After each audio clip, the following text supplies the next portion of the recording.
Trading the foreign exchange market carries high risk and may not be suitable for all investors. Trading on margin, utilizing leverage can carry an even higher level of risk that can lead to a complete loss of investment funds. So before deciding to trade the foreign exchange market or using any of our software alert products, you should carefully and diligently consider your personal investment objectives, level of experience, and risk tolerance. There is a possibility that you could potentially sustain significant loss. You should not invest any capital or trade that you cannot afford to lose. It is your responsibility to be aware of and understand all risks associated with foreign exchange trading and to seek professional advice from an independent certified financial advisor if you have any doubts. Auvoria Prime does not exercise trading authority over your trades. You and you alone exercise discretionary trading authority over every trade. All right, we've got some, already happened. Most everything's already happened. Looking at pound, we've got at 8:30 is my time, so that's 2 hours from now. We'll already be done, but we will have some CAD numbers, but they're just regular folders. We've already had the major stuff happen today. So we're looking at Hercules, jumping right in. It looks like the U.S. is strong across the board. The U.S. Swiss is the weak one across, so let's go right into the charts for U.S. Swiss. Jump in, 15-minute chart. Let me change that over to 15. As I was playing around, that'll load up a little bit for us. And I said U.S. Swiss. That's going to be a long term. That is a definitely majority of people are holding it long. And so that means we want to be on the other side of the trade. Good morning, Christine. I see he got you pulled over. Hi, good morning. Good morning, everyone. Here we go. This is what I'm looking at our chart here. Looks like I've already got some of my fib numbers. I'm going to remove that right there, clean up our screen just a little bit, and get into our playground. Okay, we got our Atlas tool that gives us our playground. Moving averages are all in the right order. Pull my retracement. We're a little high to get in immediately, but we maybe have a pullback here. And so what I would do right now, this is where I would get in. I would go, this is exactly what I would do. I'd go to 92.11-ish. I would not take this thing long currently where it's at. And I have my plan, trade plan says 1 pip below the 70. So I'm going to go to a buy. I'm going to scale in today. Some people want to do that. Some people don't. And I'm going to give myself about 21 pips. Just get it out of the way. And I'm going to take my 7 pips as a target. See where it looks. I know that my goal would be to get right here again. So I'm going to move my target up a little bit. And good stop area. And then we wait. Should we break above the green line, then we have an opportunity to move our entry anywhere in here that may give us a demand zone. Let me go ahead and pull my supply and demand zone tool up, my Sherlock, make sure it's correct, and then see if we got any confirmations of those zones. There may be one right here. It's down here. There's not one created here, probably because of these wicks here, but notice my target is before the supply zone that sits right at the green line. Another good entry, if you're scaling in, would be down here. I would put it at this 92.05 if the momentum still stays the same. So let's go ahead, and while we're doing that, I might as well, because this is how I would do it if I was doing. I'm not trading live today, guys. It's Friday and things are kind of wacky, but I am in my demo account, so I have no problem doing a scale in. Since I did 30 before, I'm going to do 60 here. Well, I'm not 70. I'm going to do 60. I gotta be able to, I can't see in the dark. The beast is still asleep, so I'm trying to stay relatively quiet. This one's going to be, did I say that out loud? Yeah, you did. She probably whack you. She will rise up. And I'm gonna go ahead and put 15 to 15, see where that one falls. It's right about the same spot, same general stop zone. And then I just let it do its thing.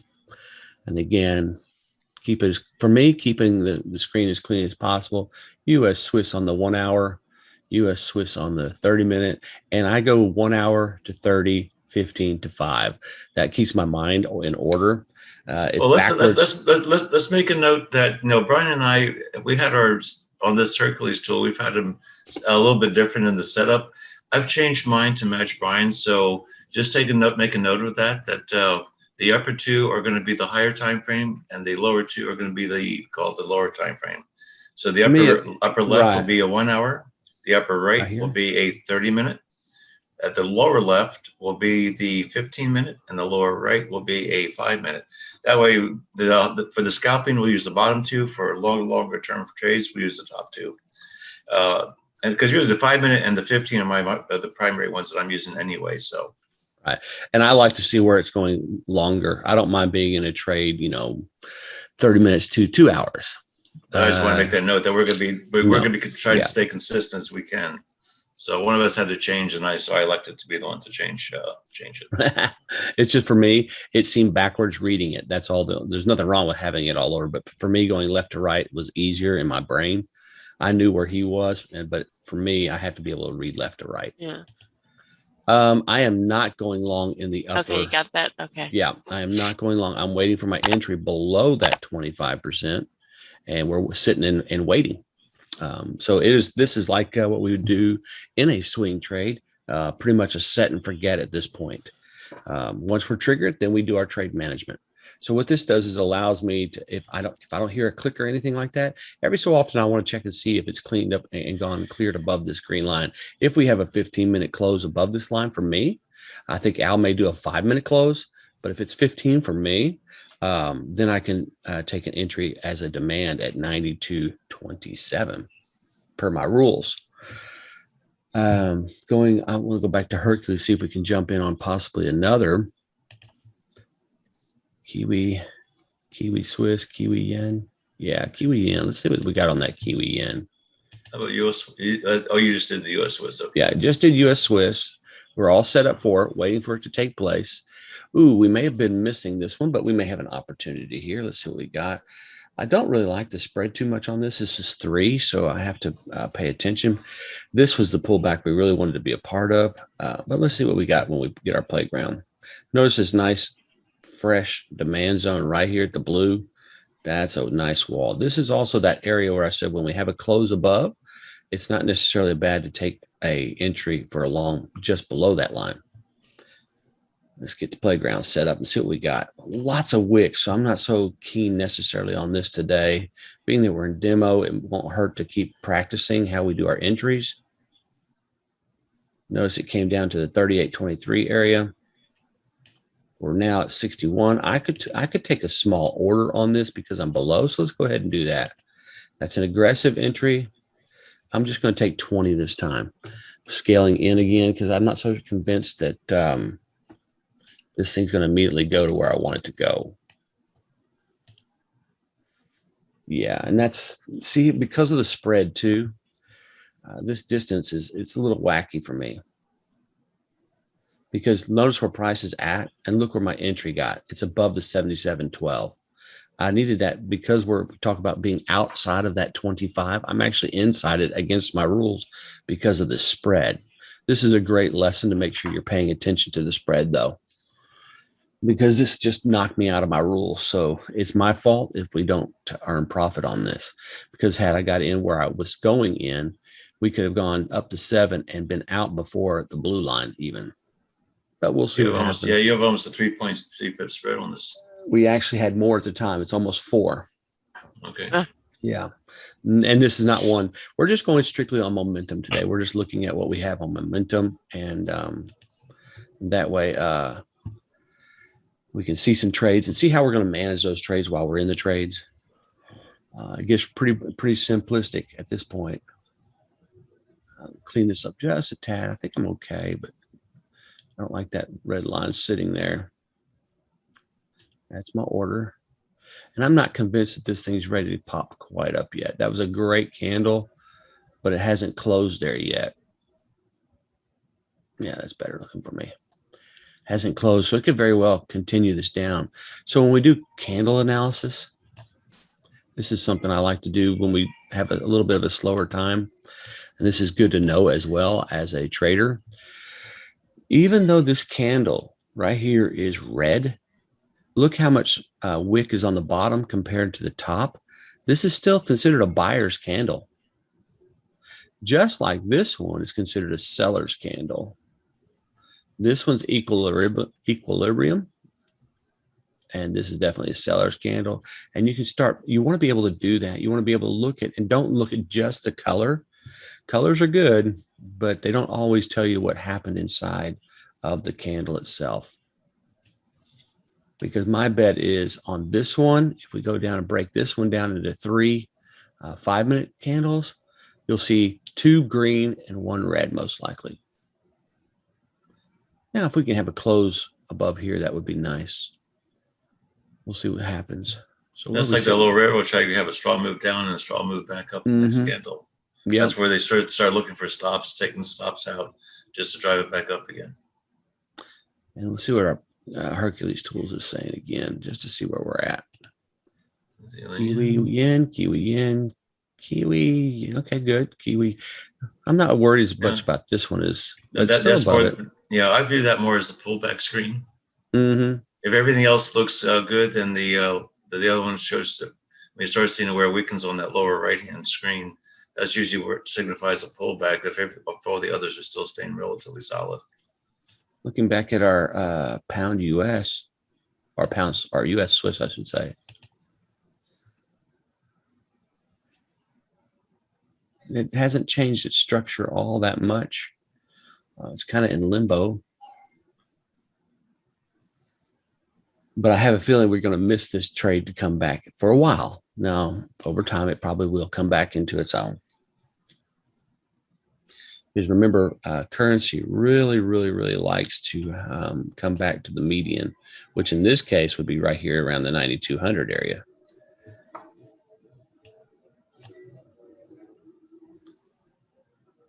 I like where that 61% retracement is right at a moving average here, 34 moving average zone, right? It's right at the same spot. Right there.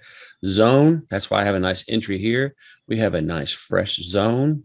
We have 2 moving averages that are moving in and the backside of another one. You got algorithmic trading right in here that this very well could just go right in and continue. And then if you look at this movement from here to here and put it here to here, it'd be almost the same look as far as it can, if it closed right like it is right now.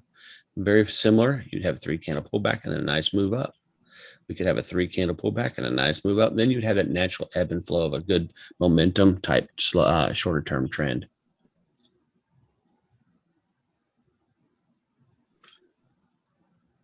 I'm betting if we go down to a lower time frame, we're going to see some sort of something up here that causes that. There we go. Sherlock identified the area that this is reacting to right now. Now, this has been touched already. So my bet is we're going to do a pullback and then we're going to move through it. This is the one we got to grind through. Dropping down to the 1 minute.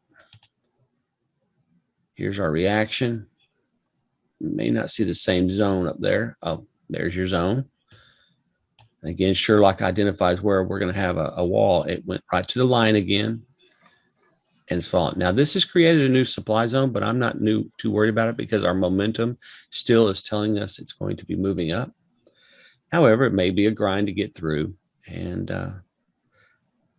you see a couple things here. If we're doing. What's nice about that Sherlock zone is that zone was created way back off the left of the screen, but it found that wall once again. Once it moved right up, it was right up into that same area. So, like I said, that wall, that one right there, was started up way off to the left of the screen.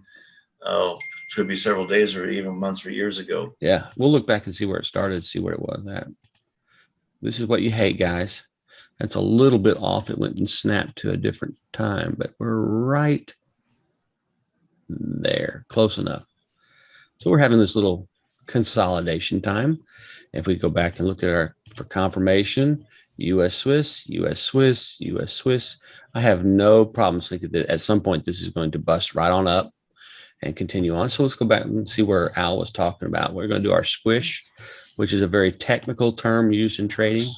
highly technical term. Highly technical. Squish and scrunch. Squish and scrunch. And BET. Yeah, and the BTE between the ears. Yeah, you got to get it straight. Otherwise, you're going to use the wrong tool. That's true. Sorry. There's betting mean you're going to lose money. There it is. Good way to remember it. This was formed back here. That would actually be right here on this date in time. Trying to figure out the date. I don't want that. It's on my cancel.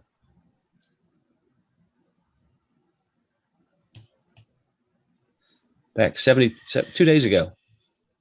This is on a 1 minute chart. So aware that this was the back half of the 5 minute chart right here. And you can see ebb and flow, ebb and flow. This is a strong move down. And now we're coming back to a very critical place, really, to be honest, in a 1 minute chart. Look at all those green bars down below. So you can see where it has a lot of upward. The trend is in the upward push right now. Correct. More green than reds. Notice where we came in. We touched the blue. We had an overshoot, and then we take off, moving up to the green. Should this get past the green and close, we don't have a whole lot of noise up here. So we could be going higher for a bit of time. But remember, the longer term trade on this is still down. Going to the 5 minute, looking at it, we'll do our squish. And this could be a head fake happening here. We'll see what our Sherlock tells us here.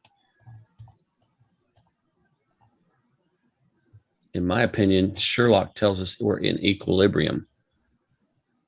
It's a big zone. Supply. You have 4, 3 here, but this one's big. So oftentimes when you get those two zones on top of each other like that, they'll break the one and the second one will hold. No, it's like once it loses, it'll take some energy to get through that first zone. Once it gets through there, it's just like a lot of the energy, the upward energy is gone, and it'll stop the second one. And but look where it's sitting at. Yeah, right. Exactly. Yeah. That fib line. But my target, if we can get filled down here, now these are all 15-minute lines. I don't have the 5-minute lines on there. These are 15-minute. I like to have the big picture for me on my lower time frames. So I do it a little bit different than Al. The concept's all still the same. Yeah, and those zones are still usually within 1 or 2 pips apart, and stuff. One hits one versus the other just about the same amount of time. So it's sort of a it's a mute point basically. Look at that move. This is the origin though.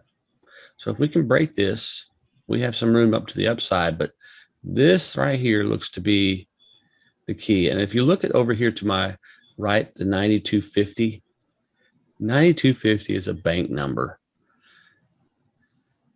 So that could be a very key point, whether they want to take it higher or not.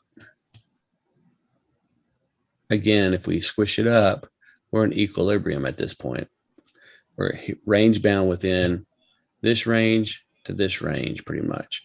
And if you want to tighten it up, we're really range bound between blue and green. Notice how many times the blue was resisted, broke, retested, and went up for a little while. Then it came down, bounced here, resisted, came back up, tested, went down. Then it came and tested it, then finally broke, retested on this next candle, and here, and here, and here, and here. Overshoot here and came back up. So blue is, so that'd be 9165-ish. Again, we're looking for an area, not necessarily a price point. And just for curiosity's sake,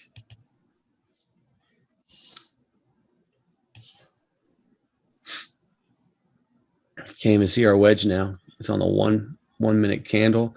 Everything's in our order. Still on the 1 hour candle. And just to get a big picture of what this all looks like. And you can tell when we say that the overall, I can take that off now. I must have played that long too earlier. I'll go ahead and put it right here. But you can tell overall, yes, we're in a short-term uptrend. But if you look, we're pretty much in a sideways to down with a downward push. And by squishing, look at the prominence of the larger zones of supply compared to the tiny levels of demand. So sideways market since June. We're still in the middle of that range, if you want to look at it this way. And as Al does, he very many times will come in here and take a high, to a low. And right now we're right above the 61-ish. So it's not too far off. So what's that, a 38 pullback-ish? Look at this little origin right here. That's where you talk about that. Hey, and here's a new trick you guys want to put in your little journals and notebooks. Strangely enough, in the major currencies outside the yens, 70s and 30s seem to be key price points. Don't know why that is, but if you notice here, this area right here is a 70 line. It's right here. And then 30, go up to 30 and see if there's anything at 30. Look at 30. Look at how many times it's come in there. Right there at 30. And then you go to 70. Don't know why this is the case. Look at how many times it's been resistance and bounced off of that area. And you go to 30. It's weird. But you can do that on any chart and find 70 and 30 that where price hesitated. I'm guessing it has to do with algorithmic mathematics somehow. Don't understand it all. Let's see what we got over here on the back on the 15. See what our power Hercules tool is telling us. See if there's anything that we can see that's changed, or we're going to have a quiet Friday morning. Kiwi's hot now. Kiwi yen, Kiwi yen, Kiwi yen, Kiwi yen. Did we do Kiwi yen earlier? Let's check. I think we did. We did not yet today. I don't think we did. Didn't we do a set and forget? That was the. We are in the Kiwi yen. We did that one first. We're in it. Okay. Remember the spread? Yes, that's right. So we're still okay. But this is that spread one that got me kind of messed up. Put me in the, because this is the one that put me above my rules. But we're coming into our own. It would be nice to be able to, I'm just now breaking even, guys. A candle, because of the spread, I'm just now coming to the break even point. And now we've eaten up this wick, which is a good thing. If it can close above it. Now we got to clean this one up and this one up. My bet is this one may be a longer term type trade. It's Friday, number one. The spread is costing me. That spread is going to cost me time. And time is not my friend, because the closer we get to opening, the closer we get to potential momentum change. I've noticed. Is that true for you, Al? Yes. In the U.S. Open, things kind of shake up a little bit more. So. And we're just finishing up the Asian market too, I believe, right now. The British market is just, the London market has opened up a few hours ago, about 5 hours ago. And right now we're probably getting near the end of the day for the Asian market. Mm-hmm. So they're about ready to hit the weekend. But a lot of times you get really strong moves just before the markets close. And that's the other thing. Kind of finalize like the US what market. they're doing. Yeah. Even like a daily if you look at the S&P just before the U.S. market closes, right around the 3:30 time frame for us to 3:30 to 4:15. That's some of the best volatility and movement that you'll get, because they start closing out for the day's books. Yeah, I thought that pound U.S. one's not going to work out so well today. Not yet, at least. Guys, it's open questions. Whatever questions about a tool. If you want, we can turn your mics on today. Just raise your hand and we'll put your mic on, and you can actually talk to us. Either way. Yeah. And Al, you got all that covered. You're host, right? Yep. Perfect. Chrissy and I are keep an eye on that. Because I think it's going to be relatively quiet, which is sometimes fun. It's a good time to just kind of relax for the week. Not necessarily no trading, but just kind of get your ducks in order for next week too. Yeah. And it's a good time if you have questions or something that seems a little bit foggy as far as what we do or how we do it. This is really a good time to ask, because we're not really running the markets right now. We're just trying to pretty much just wind down the week and chill a little bit. Yeah, and if you've done your plan, and let's say my daily goal is 2%, so I'm really looking for 6% a week. That means I can afford to have some losses there too. If I get 6% a week, guys, 6% a week on a normal 4% or 4-week month, that's 24%. You got to understand, don't get greedy. That's hard to maintain. I would tell you as a trader, shoot for 1% a day and then get out. And then walk away and do something else. And don't trade on a Monday necessarily, and don't trade on a Friday necessarily, unless it's an absolute perfect presentation. Because 3%, just you got to look at the long term of it. 3% a week is 12% a month. 12% a month is 144% return in the year. And you don't have to stress out. You don't have to work every day. I'm a workaholic, so I feel like I have to earn my money. So I sometimes will get myself caught in an over trading situation because I don't feel like I could just walk away. I've learned to walk away more. I definitely walk away when I come to my swing trading. Over trading will cause your account to go to break even if you're a good trader in a lot of cases, or even lose. The other thing too is what I look at a lot of times too is I look and see what my overall net worth is, or what my account. Look at what your all net worth is. Say your net worth is, well, just take easy numbers, $100,000, and I would take maybe 3% of that $100,000, and that's my trading account, $3,000. So even if you're taking a 2% risk on a $3,000 account, it's still a relatively small percentage of the whole big picture. But that $3,000 can generate a lot of income without you're still going to be able to put food on the table if you blow up the account, but you're taking large enough positions on that smaller account size at 3,000. If you can get 50% return on a $3,000 account through the end of the year, that's still going to be a whole lot better than what you did if you put it in a money market for $100,000 into a money market. Right, and that's what I will be going over with swing trading. Is you really want that savings on steroids, because you want to be in full control of your money.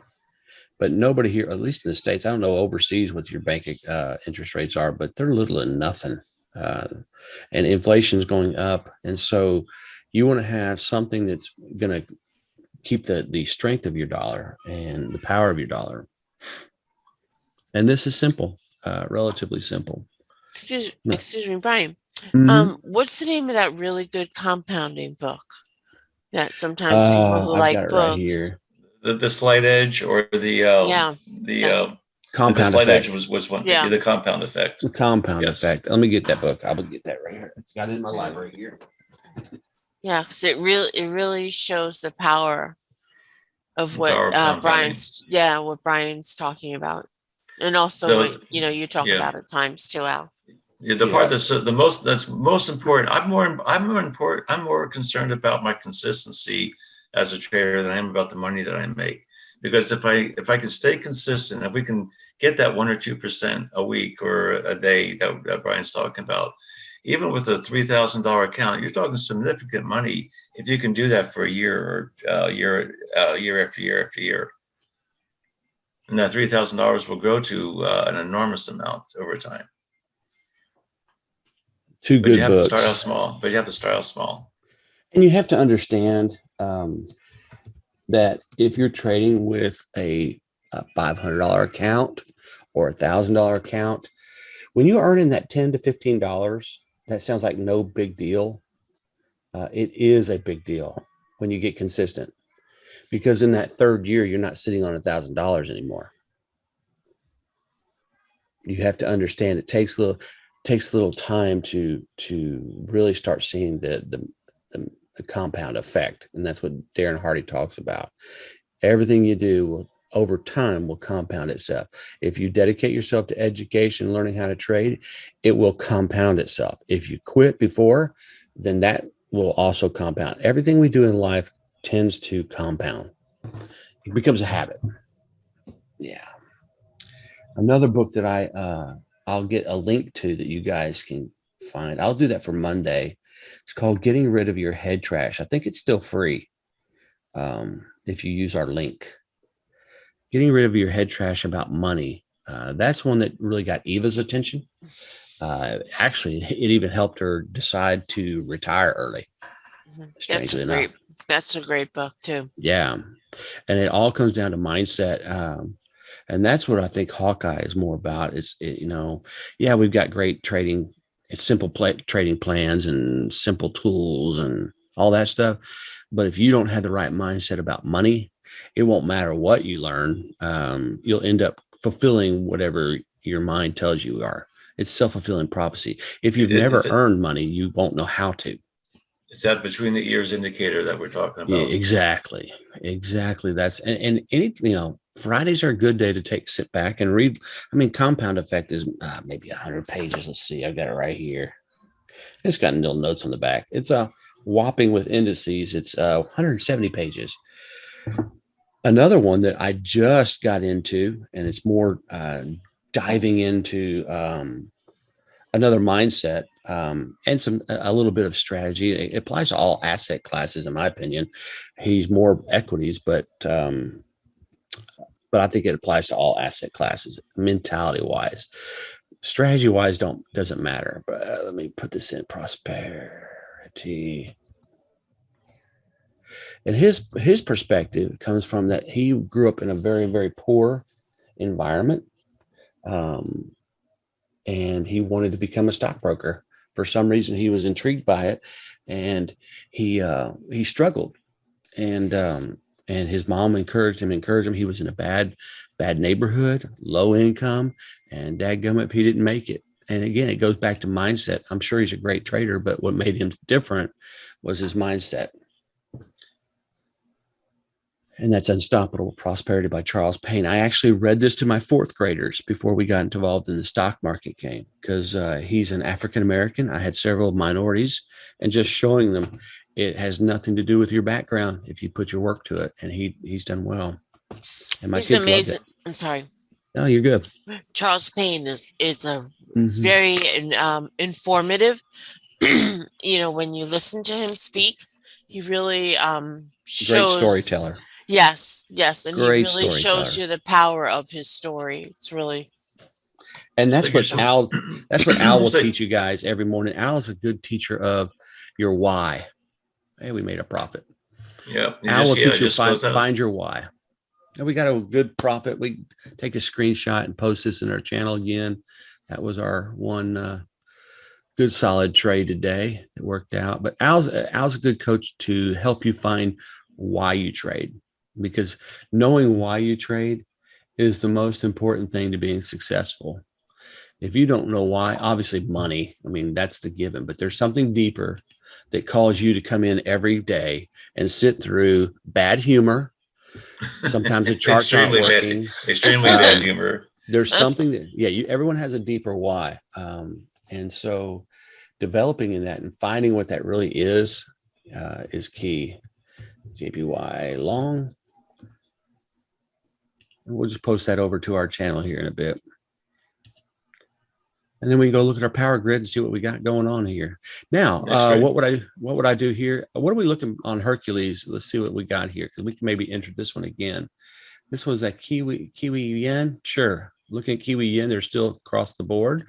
So what I would do is I'd come in here right at.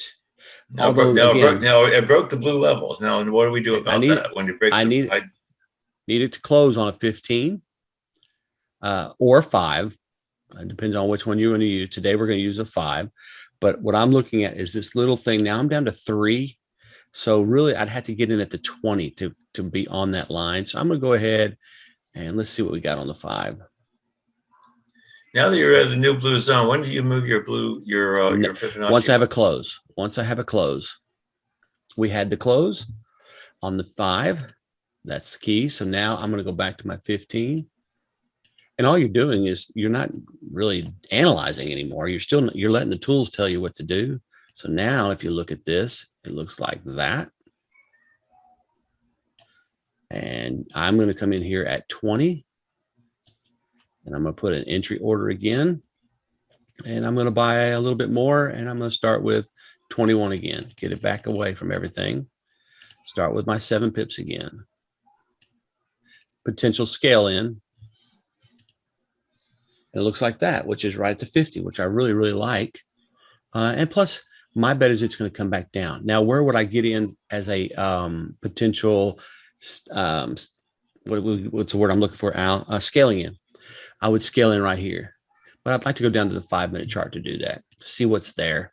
There may not be a picture of it yet, right here. Yeah, I'd like there it is. There's where I'd want to get in. So knowing the 77.14, I'm going to give it a little bit room because of the spread. I'm going to go to, I'm going to stick at 15, save some money there. So I'm going to put 15 there, and then I'm going to buy, I did 50 before, let's do 70. I want to scale in. This one's going to be about 15 pips. I'm not going to go any more than 15. It should fall in a nice place. And then in this one, I'll go for 15 target because it should come close to the same place. They're very close to the same place.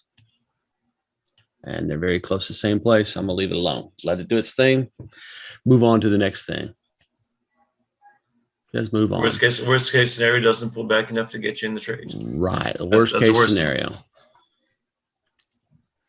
Worst case scenario, we miss it a little bit.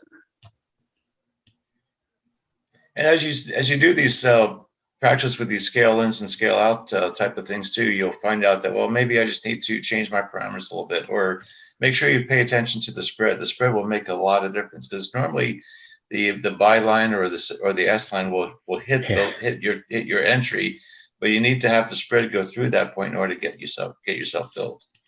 And so if you start, and so the bigger the spread, the bigger the move you have to make off the ideal spot that you want to get filled.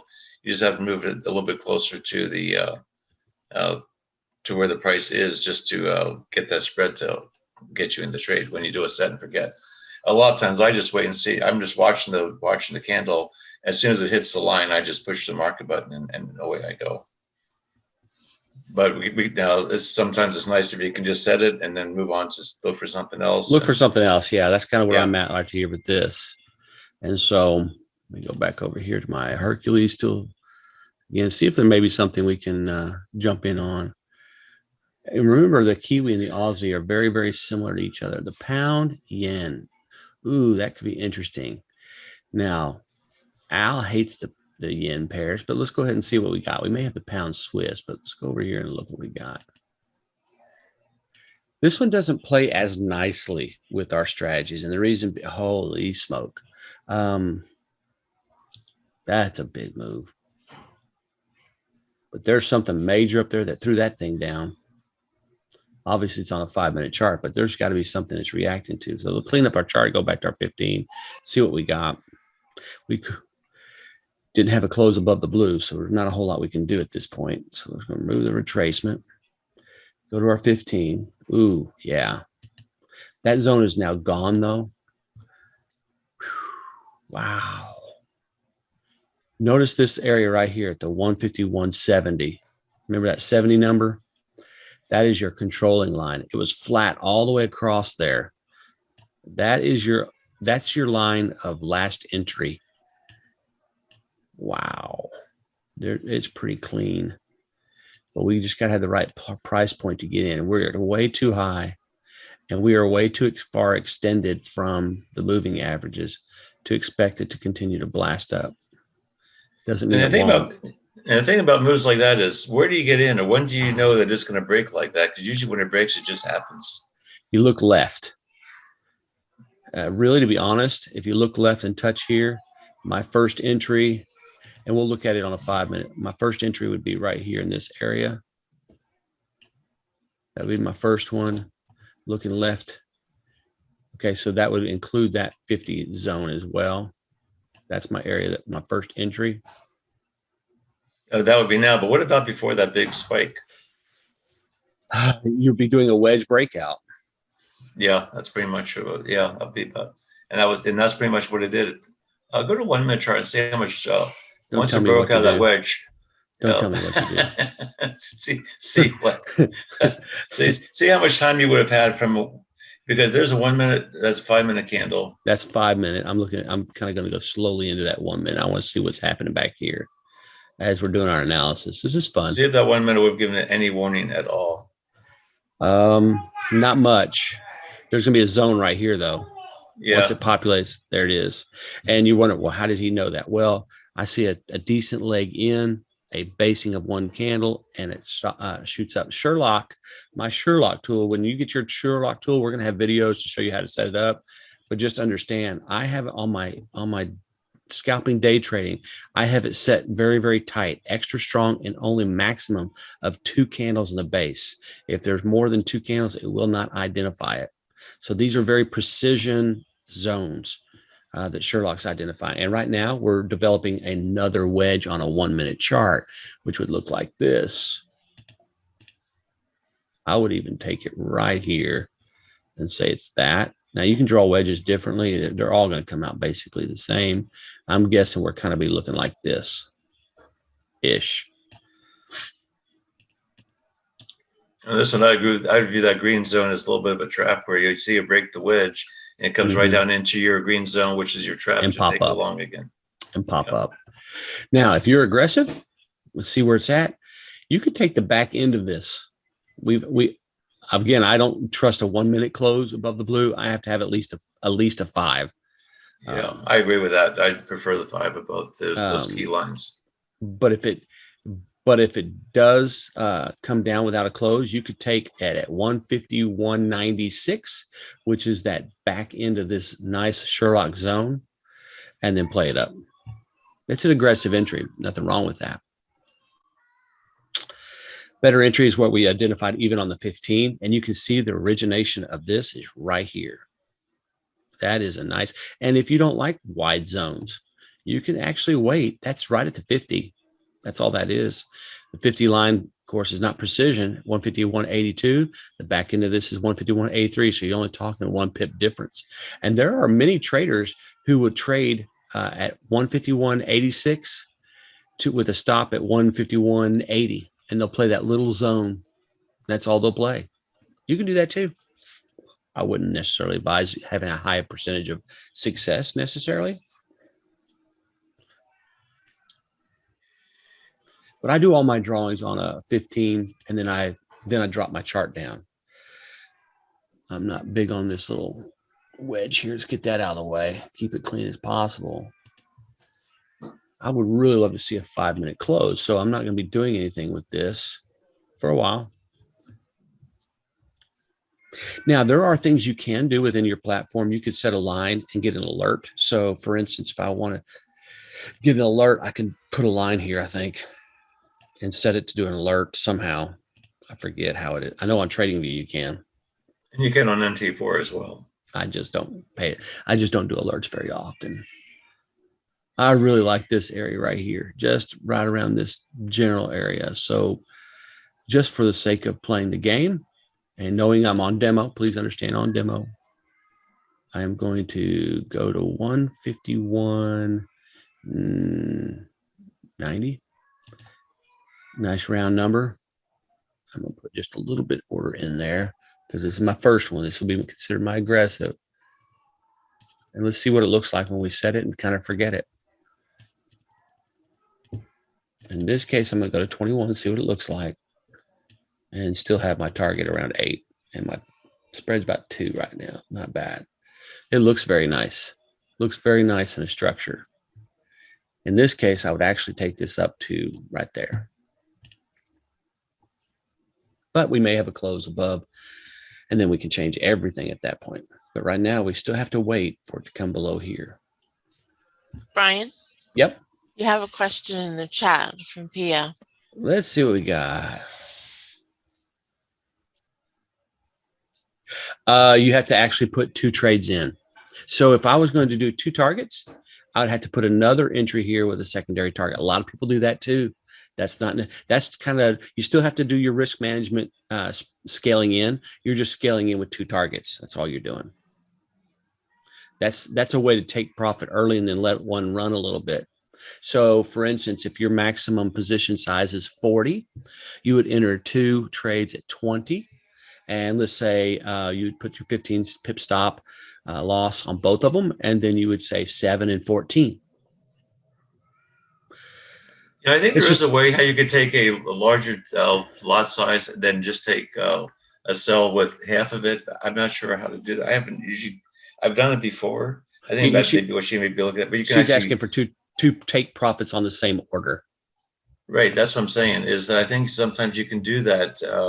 I don't think my platform lets me. Yeah, I'm not sure if I'm not sure MT4 does either. It's been a while. I know some platforms will allow you to do that. I'm not sure. We've seen one. There is a platform out there, because I've seen it happen, but TradingView or TradeStation and FXCM, that was always one of our biggest questions, is why wouldn't they let us take two targets or multiple targets? As a matter of fact, the Sherlock tool, that was one of the premises that we were working on. If you come down to the bottom up here, down here, I have targets for 3 that will mark for me, based on where I want to go with them. So this tool has that capability too, but we can never find the ability to make those manual. I have to manually put those trades. I think this is a really good question. Brian, if you were to take let's say a 3, just for easy numbers, if you took a 3/10 of a contract to go long on a buy and not put a target in off that trade, then put a separate order in for a 1/10 sell where you want to sell, and another 10th order into at your other target points. When you enter the sell, it would take that one position right off. You would be putting a sell order in, not a stop. Yeah, you wouldn't be doing it all as one order, but you could do it as separate sell orders where your targets are, and not use a target. Just have an open like a sell limit type of order that would close it out to that 1/10 or along the way. There's ways that you can actually do it. It's just a little bit more confusing. That's funny. Yeah, we're different. Arrow uses a little bit different. They're more of alert type trading. They're waiting for a specific thing.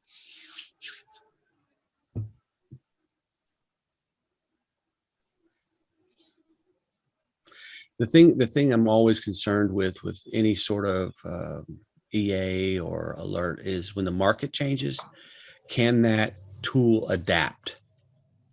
A lot of them can't. They're set for a certain type of market.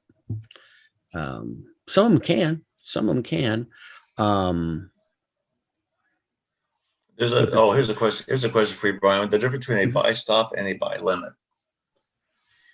The difference between a buy stop and a buy limit. How do I explain that?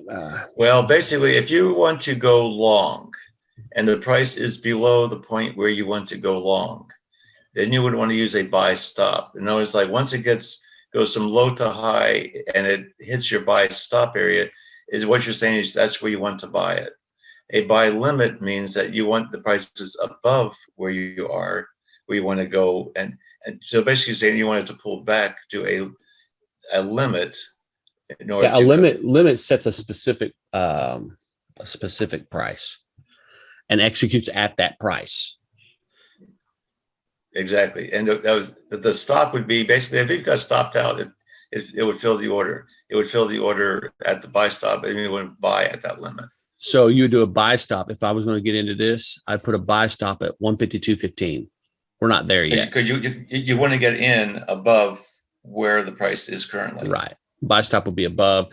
That buy limit would be below normally at a specific buy price. limit would be, let's see, you want the price to come back to you to buy. Or a market order limit. Yeah.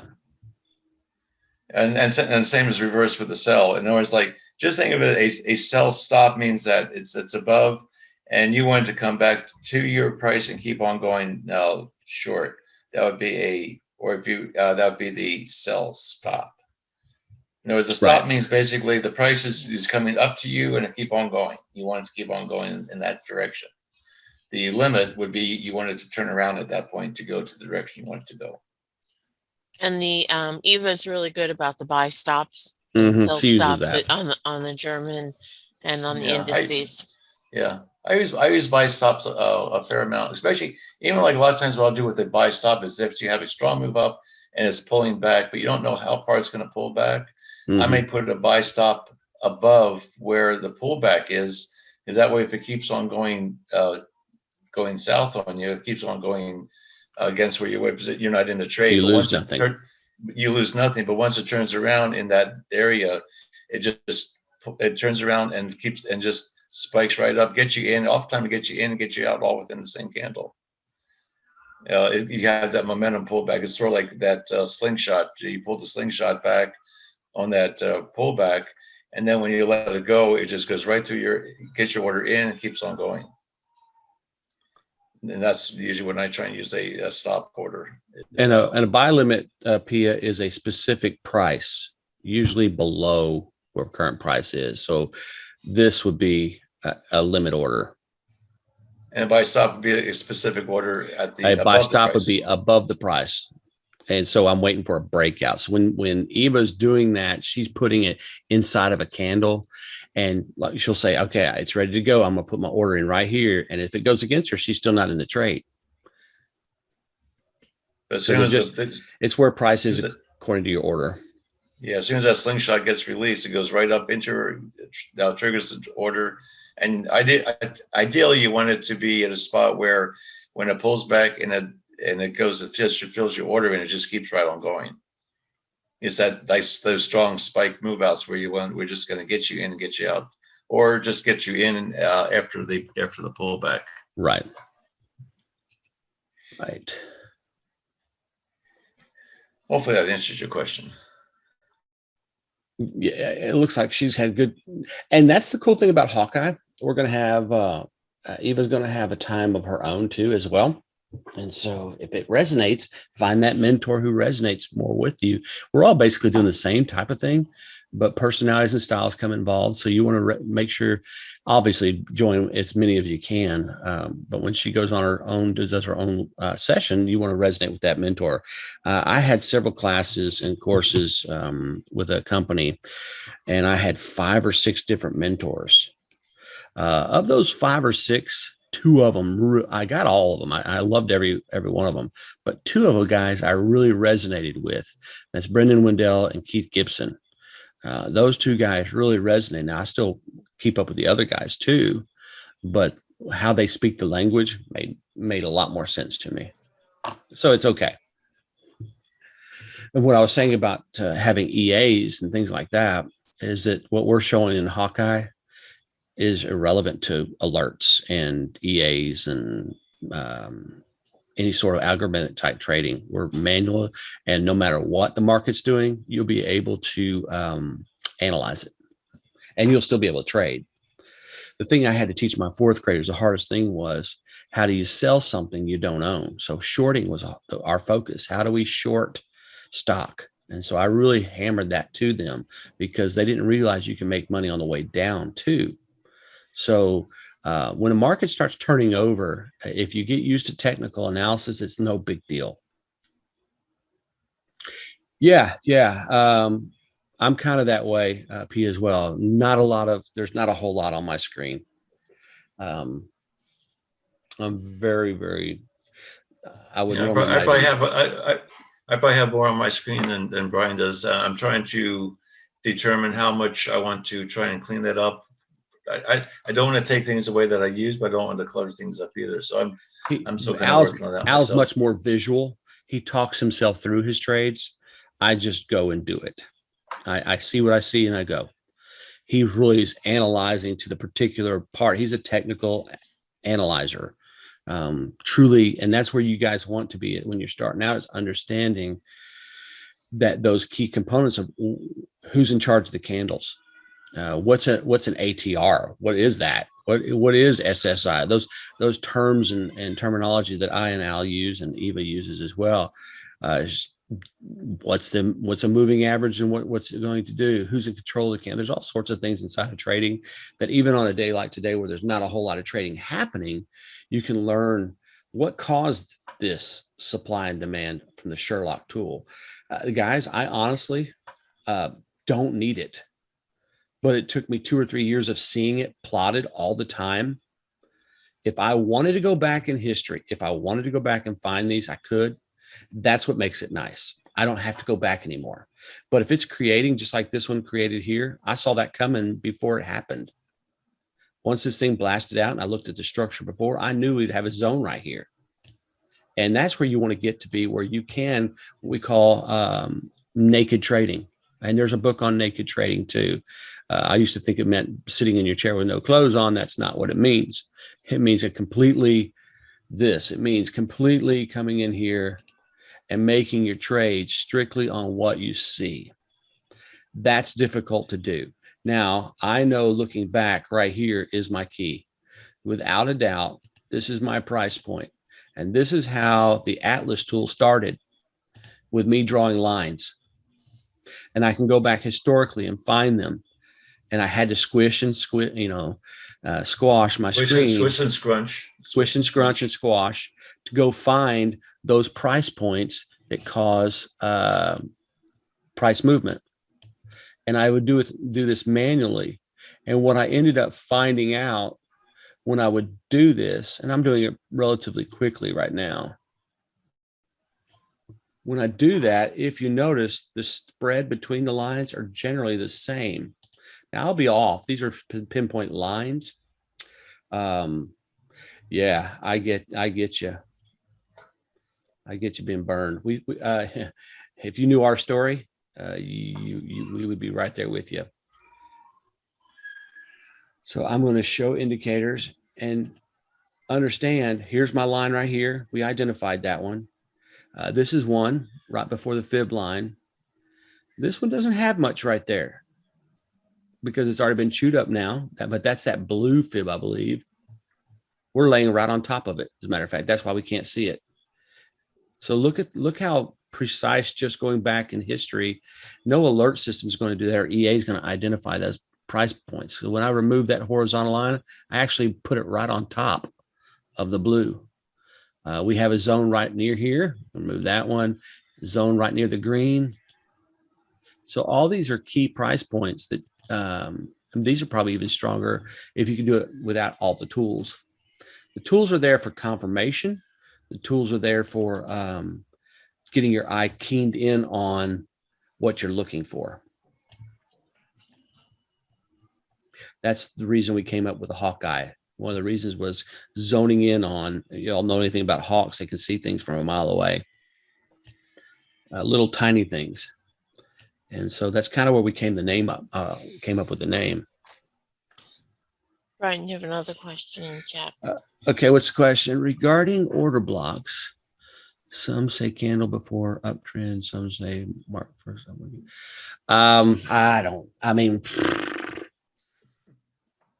know how to answer that one either. Yeah, I don't know if there's really a right or wrong answer to that. That goes back to how you're trading, knowing who you are as a trader, and what does your eye and personality work really well with. Again, I'm using these tools to say, okay, the problem with when you eyeball it, you become subjective. And if you get, it's no different than golfing. Golfing is when you're good and you know you're good, you play good. But then you have that bad shot and that's in your head. And all of a sudden you start doubting whether your ability is good enough to play. Same thing with trading. So where your orders and stuff, that comes into where do you feel comfortable with? I'm aggressive. Al's not. Christine's not. But I'll come in and do an aggressive. When I do my swing trading sessions, you'll be able to have access to those too. When I do those, I do basically the same thing that I'm doing now. We got a 5-minute close. So I can move this up to aggressive entry right here.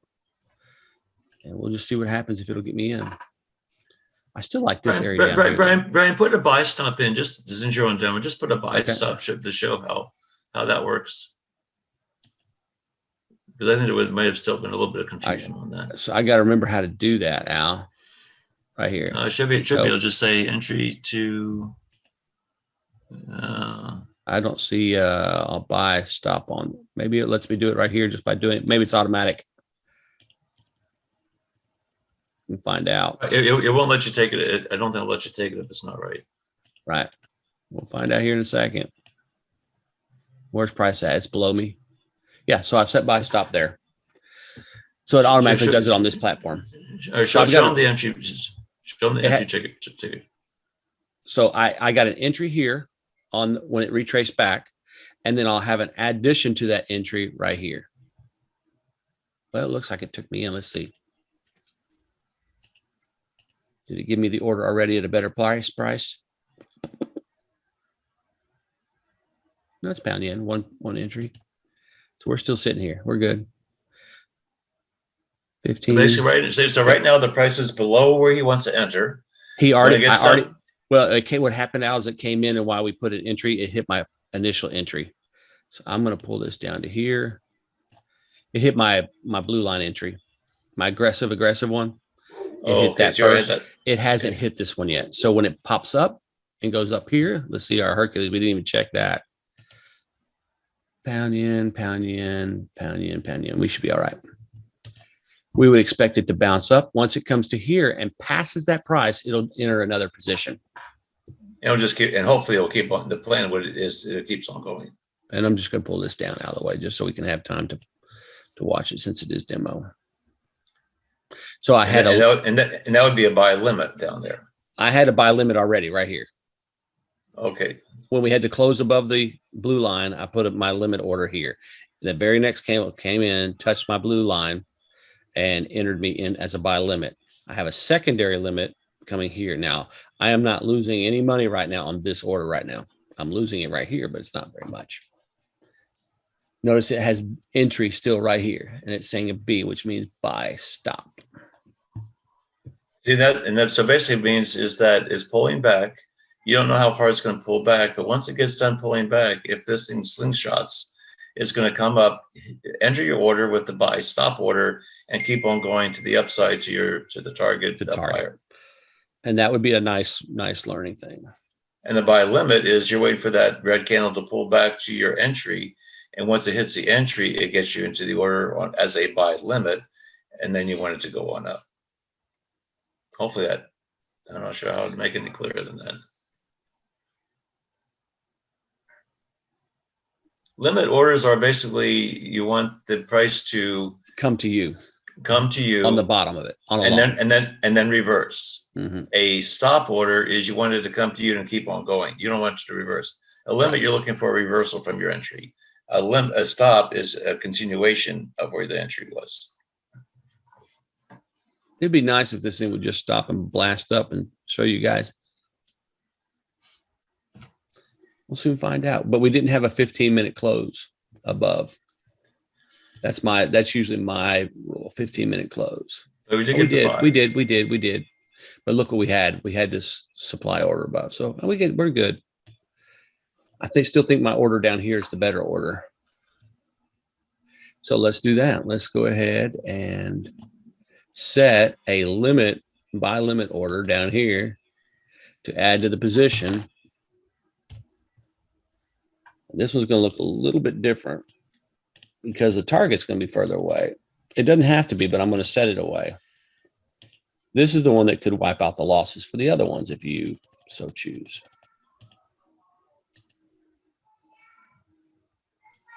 When I do scaling in, like Brian said, I like using 21 pips and 14 pips because you want it to be able to pull because if it starts pulling against you, rather than taking a stop out. I mean, there's a risk involved because you're adding to a losing position. But there's also you don't always know where that pullback or how deep the pullback is going to be, and so you don't lose money until you take the stop out. As long as there's a difference between being stopped out and losing the money, or being drawn down where you have the potential of losing the money. But oftentimes your drawdown will be such that it gets a little bit uncomfortable, but you haven't lost anything until you close out the trade. Basically, you're not going to normally be immediately right in your trade. Yeah, oftentimes you're not going to be 100% right. That's right. It's not immediate. You're going to have some pain first. The question is, how much pain can you handle?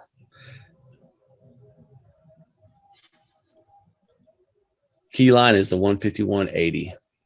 That's just down here because this was explosive out and it hadn't been back yet. I'm not so sure we'll get that far.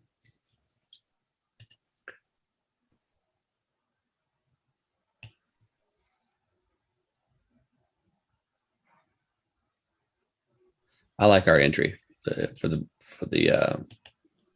down here. May not get there, and if it blasts through and does activate our buy stop order, no, never apologize for questions. If it busts through and gets the buy stop order and hits our target, then I'll remove that bottom limit order, because we won't. This is a day trade and scalping. I don't want to hang on to it over the weekend. But what is the purpose of the engulfing candle? Engulfing candles are momentum. So like this candle here is engulfed this one, and this one. And you can almost say it's not quite engulfed here. It's almost the same, which is usually a picture of where a momentum will take it. This is definitely engulfing. That's huge, but it engulfed everything to the left. Sometimes your engulfing candle can tell you what's going to happen. So when we see this candle right here engulf the other one, it was a momentum. So this very well could have a pull down a little bit further, which we would expect it because of natural ebb and flow. I got to remember the book. There's a book. If you're really, really deep into technical analysis, I'll try to remember what the book is. I don't see it on my shelf. Is that the Candle Bible? There's one. That's one of them, but there's another one. I can't think of the name that goes into all those things. It's a thick book. But the engulfing candle oftentimes is when you have a candle that the wicks extend above and below the wicks of the previous candle, or you can maybe look at just the bodies too. I usually use the wicks. If there's a wick, if a candle, it has like that one, that red candle right there. That had a equal wick to the top. You can see the whole candle to the left was totally inside the candle to the right. The red candle to the right. Yep. That would be an engulfing candle. Sometimes that'll give you a key potentially having a strong momentum move.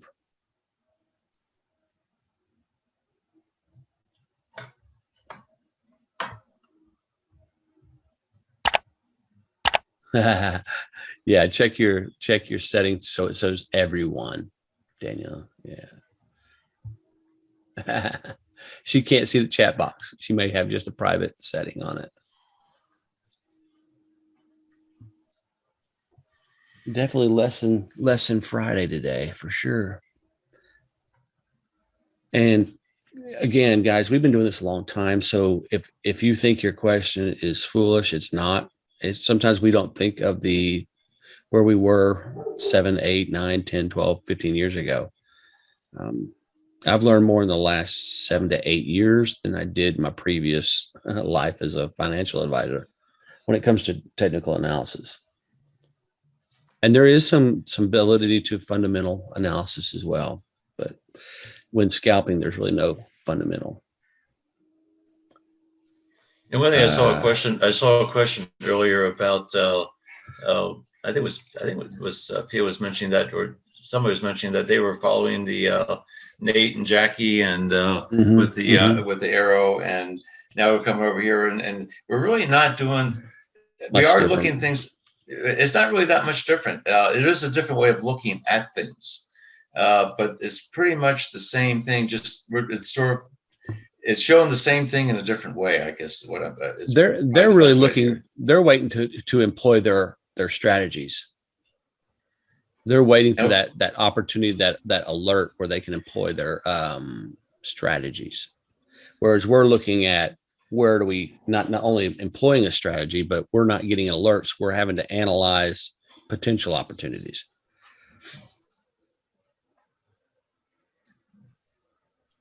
And I said, I know Jackie uses that. In fact, I taught Jackie the Fibonacci method that we teach here. She's using a lot of the method that I actually taught Jackie how to do. And it's basically the same thing. Sometimes she actually looks at it a little differently than I do, but it's still looking at strong moves out, retracement pullbacks to a certain level, and then look for the continuation of that retracement. And so it's, again, we're just looking at the same thing and very similar in different ways.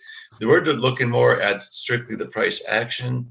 They're using some alert systems to say whether or not they want to even look at the trade to even begin with, or what pair to even look at. We just have our Hercules that tells us what pair to look at,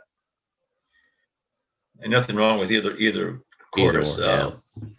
But we're basically trying to teach you how to look at the charts, how to read what we read in the charts, and it's just the same thing as if you're learning a new language. You're having to train your eyes to see the patterns, because really you're looking for a picture. The charts will give you a picture, and you can. It's sort of like the some of these kid games where they say like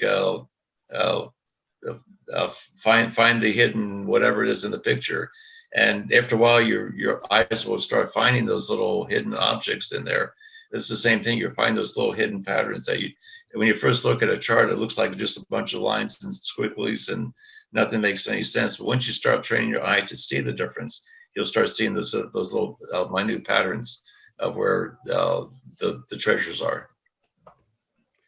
And Daniela, Pia's questions are being directed to the what we call host and panelists. She's not directing her questions to everyone. So her thing is set on host and panelist, and not everyone. That's why you can't see hers. And if it will be easier if everyone puts their questions in the Q&A. Q&A, this way we don't miss it. Yeah, everyone can see it, but also we won't miss them in the chat, because in the chat sometimes it goes really fast and then we miss you. That would be helpful. But anything that's easy for you guys, we'll figure it out. We'll find you in the chat box if we have to. We'll go searching and answer your questions. I would love to see an engulfing green candle here all the way through. That would be nice. I love Fib and started to use. Yeah. The expansion tool from Atlas to Atlas line was pretty much me being lazy. I'm really not a lazy guy. If you know me, I'm really not. Al will tell you that I'm not lazy. Yeah. But I just the strategy initially started like this, where we had a blue line to blue line, and entries would happen in areas like this. I'd be long, and I would be, if there was a zone from the Sherlock for short, I'd be short, and you'd have to wait. Well, on a 5-minute chart, I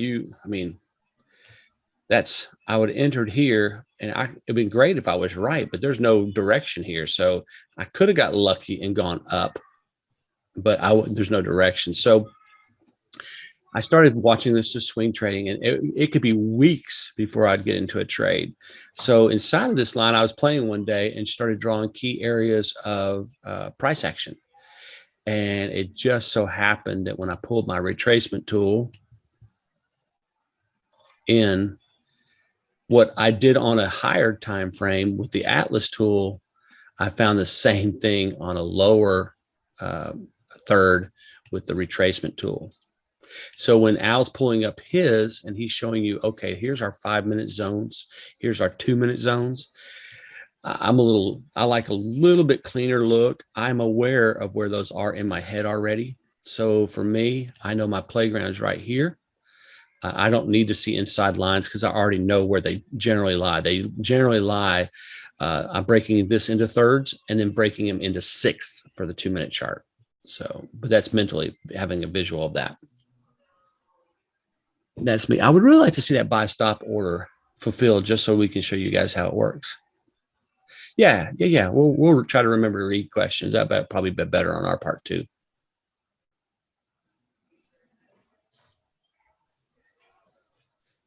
Oh, Al, how I'd love to be here in the mornings with you every day. Starting August 12th. I would love that. We really enjoy having a little bit of the break of having Brian and Christine. Pressure. It's the pressure. Yeah. A little break from the pressure of having to maintain and lead. Yeah. School starts, I think, August 8th for me, I think, is when I'm supposed to be back. So. And also the change of sometimes you can see something a little differently when it's explained a little differently. No offense, Al. It's with all of us, like sometimes there's something that clicks, and I know myself, that's what happens. So I shouldn't say everybody, but Well, I have Christine and Eva. When Brian's in here, I have Christine and Eva to keep me straight, to say, well, that was a little confusing. So then I have to think. I mean, what's confusing to somebody else seems like, well, this is what's confusing. But then I find out that, well, if it is confusing, then I need to make some adjustments too. And so if I change things around, a lot of times it's because I'm just trying to make things clear to things that may be confusing. I'm just trying to say the same thing in different ways, because people learn differently. And so I just try to address as many different variations, but yet I'm still saying the same thing.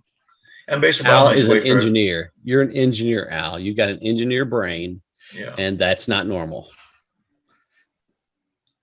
You're saying I'm not normal? Well, my dad had an engineer brain, and he wasn't normal either. Engineers see things in a completely different way. Yeah. They really do.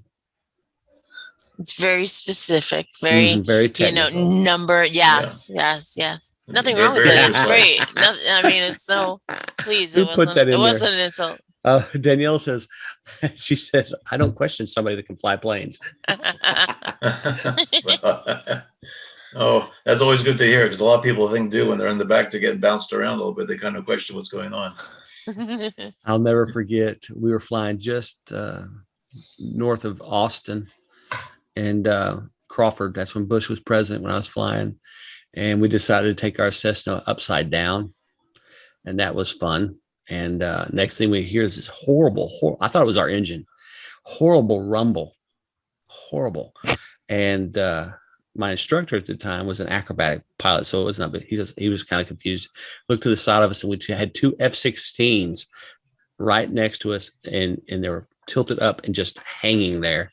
And they called our tail number out and said, please state your intentions in the area you've entered into private airspace over Crawford. And because we didn't know President Bush was there. Apparently they don't like acrobatics over their ranch. That was fun. Yeah, that was fun. And then we told them we were just practicing our bearings, instructor, student, closing his eyes, trying to get bearings. They said, please leave the area, continue on. And next thing you know, those 16s were gone. And we were both shaking in our boots, man. We thought we were going to get shot down. Absolutely. Anne said, thank goodness Al brings his special talents the rest of us don't have. And there's a phrase after that. She put LOL, but I could put ... and don't want. We don't want those particular talents. I like to fly. I enjoy flying, though. I enjoy it. Well, it was a good career. It was a good career, but I enjoy doing this just as much. So me too. I like elementary education, but I have a real battle leaving in August. I have a real battle. There'll come a time.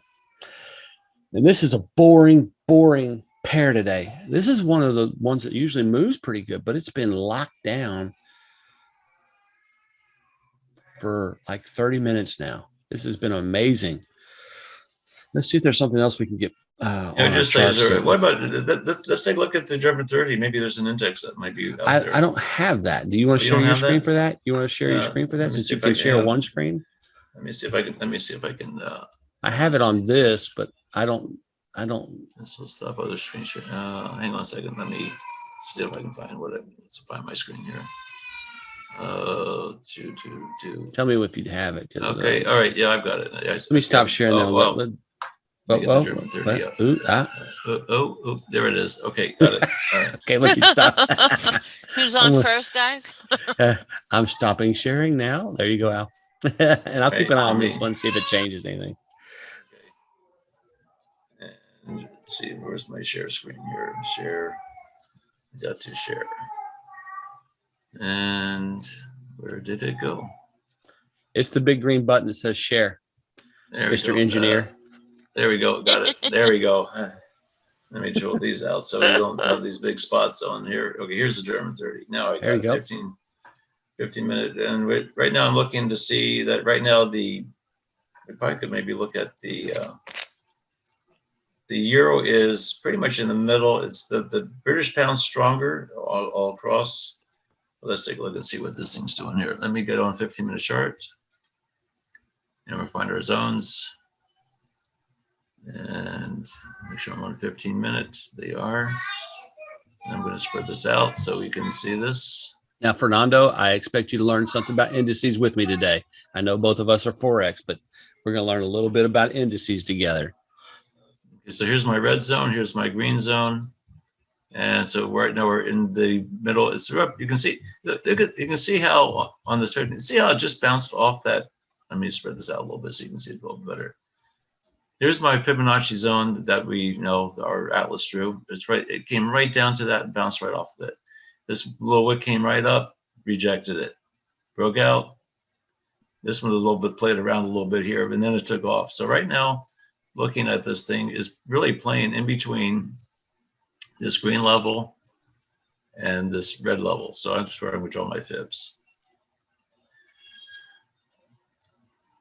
If I can draw my fibs to draw, here we go.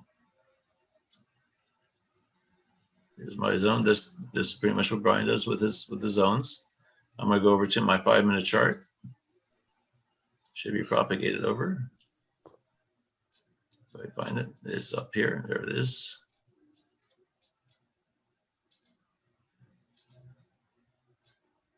And we'll see where our playground is. I'm on a 5-minute chart. Now, basically, these broke that down into thirds. So here's my full range. Here's my middle third. Here's my top third right here. Middle third, bottom third. Right now, it's in the bottom third of this whole thing. And you see right now the moving average have crossed over. It's coming down to retest this little area right in here. Let me go to my 1-minute chart and see if we can find something that will clarify things for us. So I'm on my laptop today, so I wasn't able to preset these things. You're allowed to be. And so right now, right now I'm looking at, here's a strong move down, here's a little pullback, strong move down, here's a pullback, here's our wedge. Oh, there's that dreaded word. The dreaded word, the dreaded wedge. We love these wedges. We do, actually, we do really. Yeah, Seriously, we really do like the wedges. We really do. Especially drawing them. Yeah. And I really like this little tool, right? I mean, this is just part of the Trading View program. It just has, and it just draws this little triangle. So basically, right now, I know that this price is between where the C and the D level is. And now, if it can break through this area right in here, and I put my fib lines on, you see right here is a blue. Here's a blue 2-minute blue line. What I would be looking at doing is that if it can break through this C, this is pretty much a straight flat across. Mm-hmm. But I'm looking to see that right now on this, the euro is pretty much right in the middle. So it doesn't have any real clear direction, which is one reason why it looks like it's going sideways in a very narrow range. But you see it bounced off of this, came back off. It bounced, couldn't break it, came back down. And so right now I'd be more apt to favor this thing to the upside than the downside. Using this would be my stop area down below. This is here's my blue line that we drew off the 15-minute chart. Here's my red line that we're drawing. This is the first 7 pip, or actually these are, let's see what the range is on this. This is 57 to 53. So basically these are about $4 moves, about $5 moves-ish between these two zones. This would be a stop area.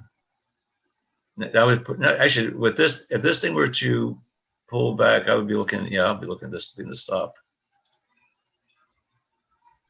And the DE30, it correlates with which one now? Now, if this thing breaks to the upside, here's where we could probably put a buy stop in. If it breaks to the C area, if it comes up here and closes, I would put a buy. If it comes up, let me see if I can draw this. If it comes up to, let's see if we can get this out of the way. If this thing can pull up to here,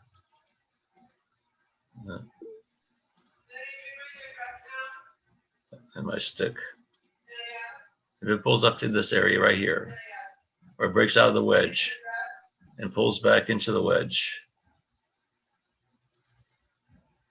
You too, Pia. Thanks for the questions this morning. And retest this red fib line. Then I could put a buy stop in. So I go to, see if I can do this. A buy stop. Does yours say it? Does yours say it on there? Stop at the 15666 area.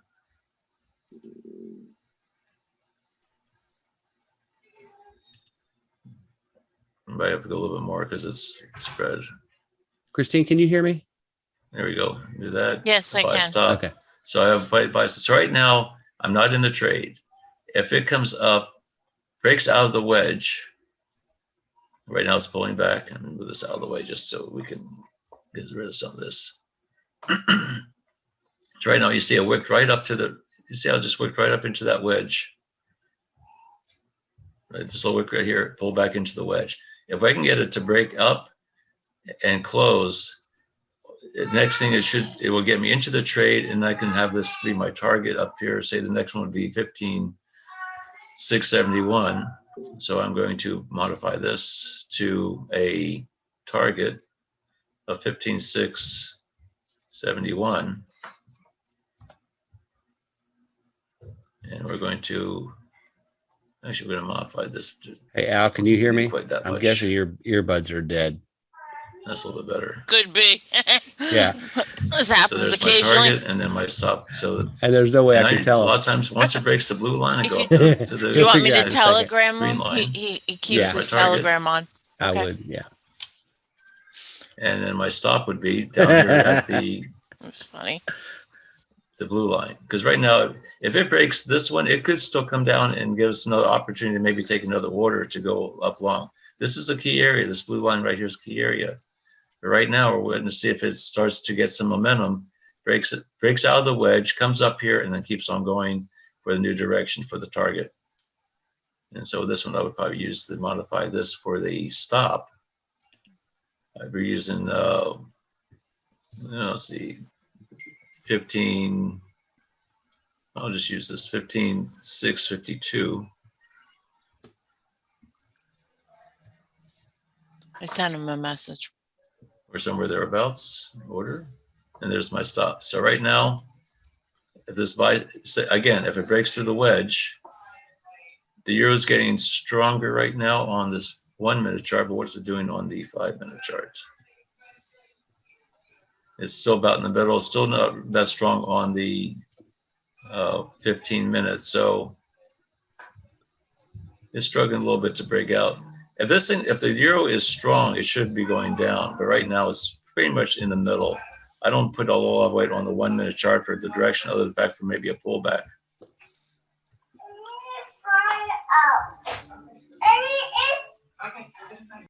We can hear the kids, but you can't hear us, Al. He just muted his mic now, too. Yeah. Now we're really doomed, class. Fernando, yeah, I'm watching that pound yen. We are coming up close up onto that buy stop. And so right now we're still in a pullback mode. Yeah. See, it broke out, barely broke out of the wedge. Didn't get a 5 minute close above the wedge. Now it's back into the wedge.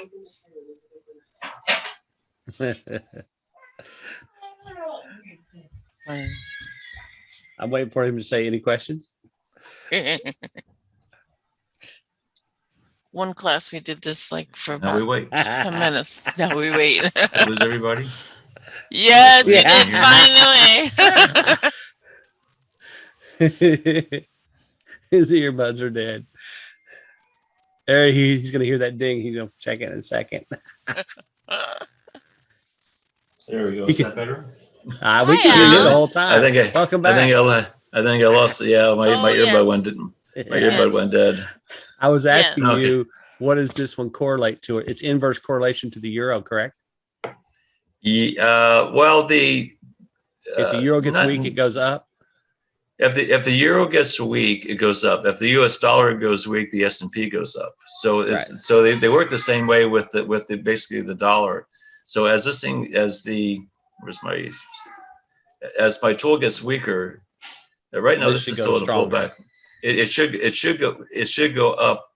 Yeah. Now is this Right now I'm on a 1 minute chart, so this thing's still saying it's in the wedge. Basically, is what it's not really giving me. It's not breaking out of anything yet.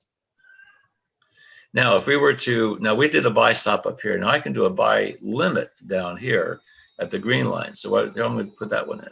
And my so I'm my go pound yen buy stop is getting close. So yeah, and my buy limit. So if it comes down to this green line at 15,657, I'm going to do a buy limit at 16,657.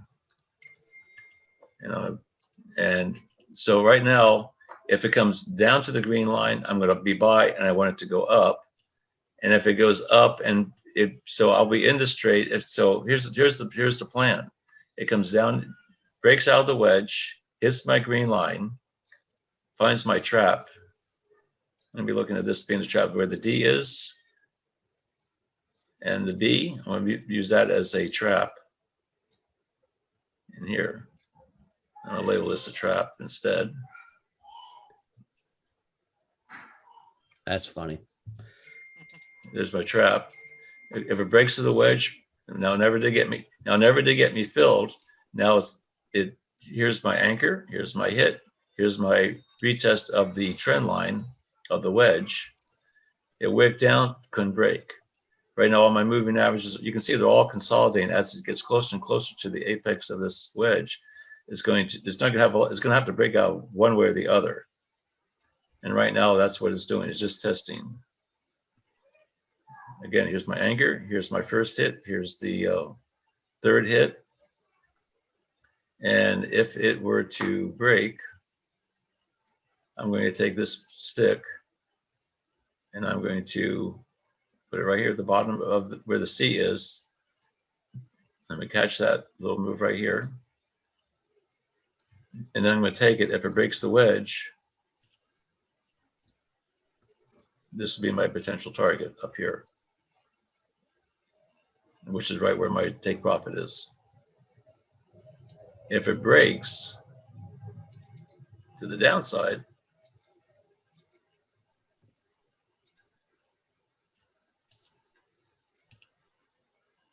wherever it breaks, the potential target would be down here to which was my overshoot zone.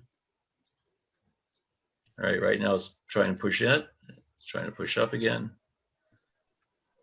And my pound yen triggered. So and see where this is at 0 right now, which means it's saying it wants to go stronger. Which means you would think it would go down. Which, if this is weak, I want it to go up. Oh, yep, yeah. If the euro is weak, we want it to go. Basically, I think of it this way. Now, whether this is the correct way to think of it, I don't know. But if the euro is weak, that means their exports are cheaper to buy. If the exports are cheaper to buy, it's good for their stock market. Economy, right? That's how I think about it. I don't know if that's correct, but that's the way I think about it to keep it straight. So right now, see how it came back, tested the bottom of that wedge. Now we're going to see if it breaks up. Now, if it breaks strong enough, this is a pretty strong candle right here. If it breaks, it should get me up and trigger my buy stop to go to my take profit target. This one down here never triggered, so we're not in anything yet. Strong candle up, is still retesting this. Now I got a higher close. This close right here is higher than, but now we have this red candle. The body of this red candle over here would be, if it can break through that, then it's going to be going on up to this area.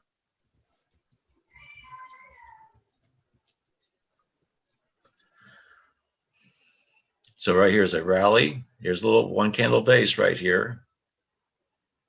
Let's see what it does. You see how it pulls back? Test the wedge. As soon as it pulls back again, buyers come back in again.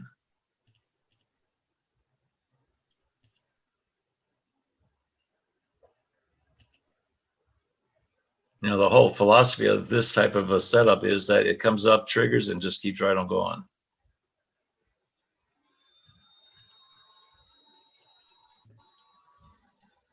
And we're still grinding on the pound yen. It's triggered that buy stop, but it's still hanging just above that blue line. Okay, it just filled my buy order.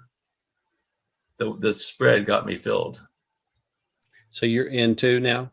I'm in long now. It came up, triggered my order, and now I wanted to keep on going. It triggered my buy stop. So we're in the same position with we are almost the same identical look. Right. It came back down. It did not trigger my buy limit, but it did trigger my buy stop. So now I'm in it with the buy. I'm long. And you're going for $2? And I'm going for the $5. No, I'm going. Well, this was 67 to. I'm going for $4 actually, 4.5. So yeah, I'm just going up to the green line. So do you risk 8? And I'm risking. Usually I risk. Basically, I'm just risking to the second line here. So basically, I'm risking from. Well, here I've got in this one at 67. So 67 to 57 would be. No, I probably should move this one up here. That's 10. Yeah. The fact I got triggered up there, I'm going to have my stop just a little bit below the green line. Because if it closed above my red line, which is up here somewhere, then it should, if this thing's going to keep on going, it should not come back and retest this green line. Now, so should you cancel that? Okay. Yeah, I think I'm just going to cancel that one. So I'll cancel that order because I'm already in it. Unless I wanted to scale in, then I could take another buy. So if I'm wrong, it comes back here, triggers it, dollar cost average this move, and then my break even is going to be somewhere right around where the wedge is. Your red line is just below that green line. The red line is right below this one here. You see where it's 0.236? Go up higher. 0.232. Go up. This one right there? That's yeah, my red? There's your red. You just touched it. Yep. See it? Okay. Yep, right there. This one right here. This is my 2-minute red. Take this off here. It's still weak, so that's a good thing for it to go up. Like I said, the fact that it triggered up here on my, and actually it triggered right on this blue line right here. So I like my stop right now below the range of my blue fib line. What I'm going to do is I'm going to pull this stop back here because I have both say I have a small enough position. I didn't really position size this because I'm just trying to demonstration purposes. So I got in here. Now, if it goes against me to this green line, I'm going to take another position. And so I'm going to do that. I'm going to buy limit at the green line at 50 is 657.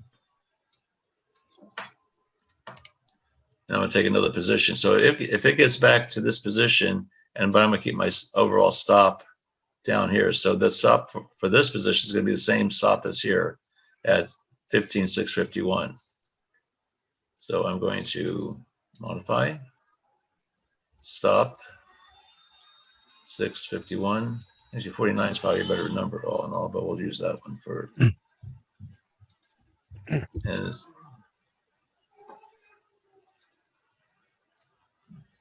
so if I get filled on the green one, if this buys limit fills, then I'm going to go dollar cost average, and my break even is going to be somewhere right around this green line. Pull down to the green line, didn't trigger yet.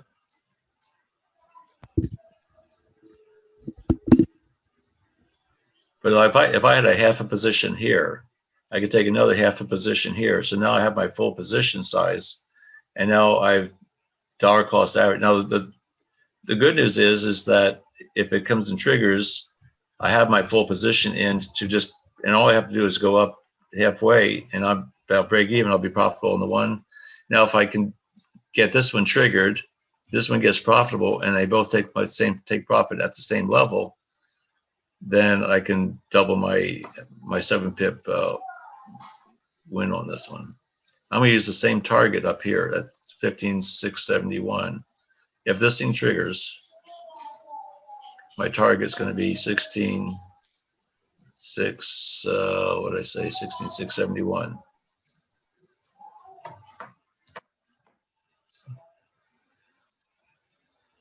So I have two targets up here. You can see both of them up there now. This one didn't trigger yet. This one won't factor in unless this one gets triggered. So there's my scale and set. I'm already in. It's pulling back against me. I'm going to take another position. Rather than taking a stop out, I'm going to take another position, and then I'm going to move my stop down here.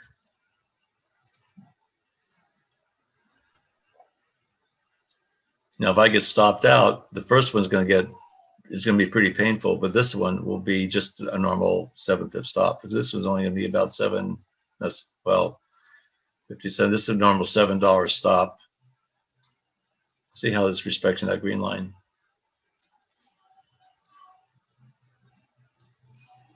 Now, one thing we have to be concerned about, we had the wedge break. It broke, it passed. Now it's coming back to check the wedge. If this thing comes up here and doesn't continue on, if it breaks and turns around, then I may take the loss on this one and then just remove this, because now it's looking like it may be reversing position.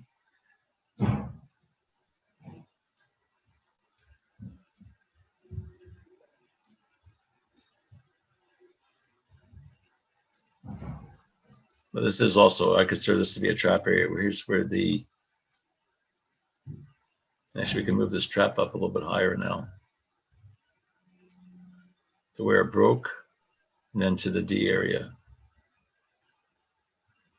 And maybe a lot of times what I'll do is I'll just use this line right here and then move it down to about the middle, halfway. This is my trap. And I've got a buy order sitting right in here. You see how this little pivot where the D is, how it could not break below? And that's right here where my green line is. So I'm still okay with this trade. If it comes down against me, and I'll still take it right at this point. But I'm not going to let it go beyond the blue line. We're not below the first red area, below the blue line. This is really out of harm's way right in this area. And so I'm just using these third zones as my targets and my stop areas. All we're trying to do is find 3 zones and just try and get the 7 pips out of the 21 pip range. In this case, $7 range. You see how it came back? It still didn't trigger me. Still respecting the wedge, but now it's coming up to see what's going to happen with this. And actually right now, this little pivot right here, I'm looking at this pivot and this pivot.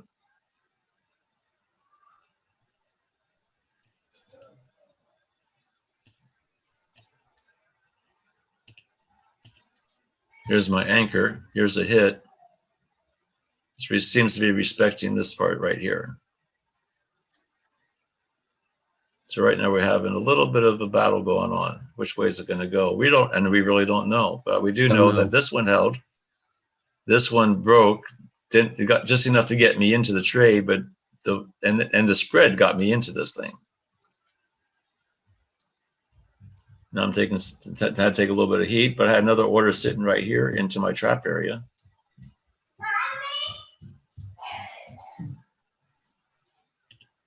And even though I got on that buy stop for the pound yen, even though we got triggered, it's still lingering right around that blue line. It's really not making any sort of real move. Yeah. That concerns me a little bit. But it's expected because Sherlock did its thing and got the tool. I mean, we got our fib line there from Atlas and we got a Sherlock zone. So it doesn't surprise me. I would love to see it bust through, though. You can see where it sort of broke through. This was a head fake. And you'll see this a lot. You'll see when you start drawing these wedges, you'll see where you have the wedge, it pokes its nose up, head fakes you, gets everyone says, oh, this thing's going long. They get in, and then it just comes back, looks for the stops, takes everybody's stops out, and then it takes off. All of our moving averages are in the right direction. Now it does have this other, but this was the head fake area. Now we're going to see it is going to head fake again. And the other thing is it broke here. Oh, it's going short. It comes back up, retests. And again, you don't know if it's going to do that or not. So here's the thought of that, Al.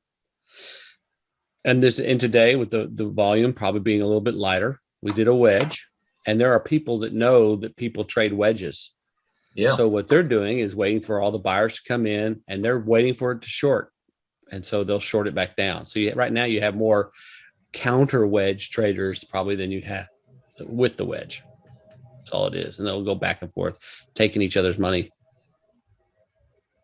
And you're sitting there saying, what the heck happened? Yeah. Just depends on what side of the trade you're on. Mm-hmm. Yeah. We're at 8:15. Are we allowed to go past today? Yeah, I think so. Okay. I don't think anybody else is behind us today. Okay. Very cool. So right now we have a trap here.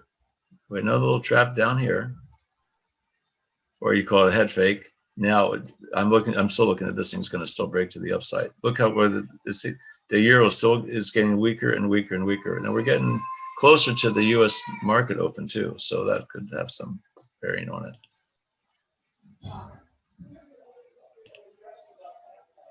You see, I'm still respecting. No, we're trying to get a break to the top side. Again, a lot of times you'll see it. The head fake up, the head fake down, and then it takes off. And I think that's what this thing's going to do. My euro is still very weak. It's starting to get stronger to the upside. And I got both my targets in now. This one never did.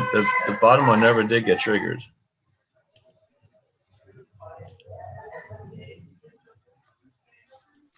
Little one is saying bye, bye, bye. I don't know. Yeah, but yeah, he's not exactly happy today for some reason. No, so he's saying sell, sell, sell. He's usually saying omi, omi, omi. Yeah. Feed me, feed me. Yeah. Right now, okay, so right now we're looking at, see, this thing is almost about to break even. It's right where we got in. And our target's up here. Like I said, we only have one target because we never got filled down on our buy limit, never got filled. So I'm going to cancel that. Thank you. And now we're going to we're looking at a take profit going up to here. And if I look over here with the candles, we're looking to see where here's this strong move down.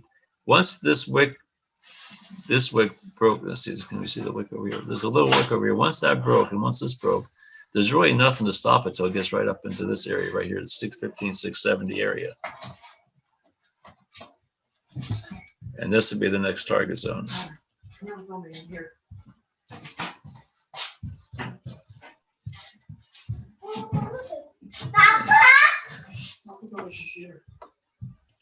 And so we have this area right here would be the target. This would be a target area right in here.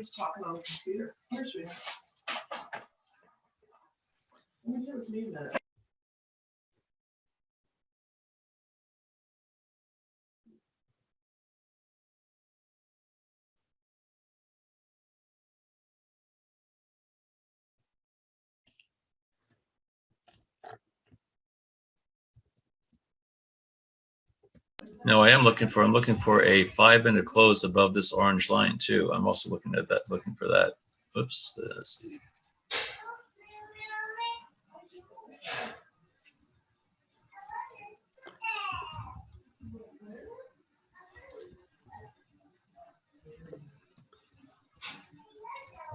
Here's my 5-minute.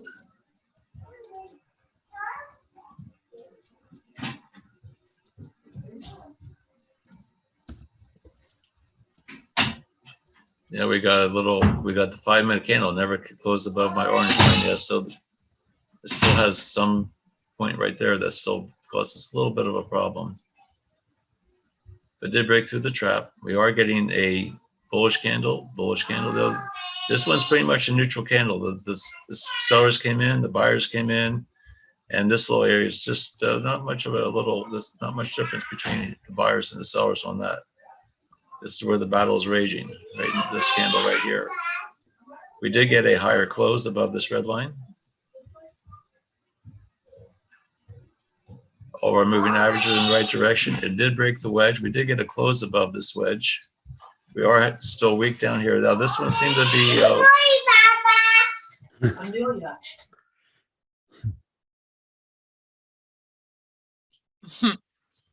We've got sorry grandchildren.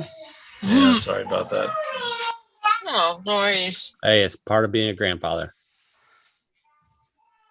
So right now we're trying to get, this thing's still trying to break through. But right now we had this nice red candle all the way down, no wicks. If you look over where the price is right now, all the wicks are, we had a little, the wick was right here where the C was. It broke through. Right now, this is clear sailing pretty much right up to this point. And you see, and this would be right where, and my target is just a little bit below that. Just a little bit below that line. So this trap is no longer trapping anything because it's already past that. So I'm going to delete that. This trap is still in effect.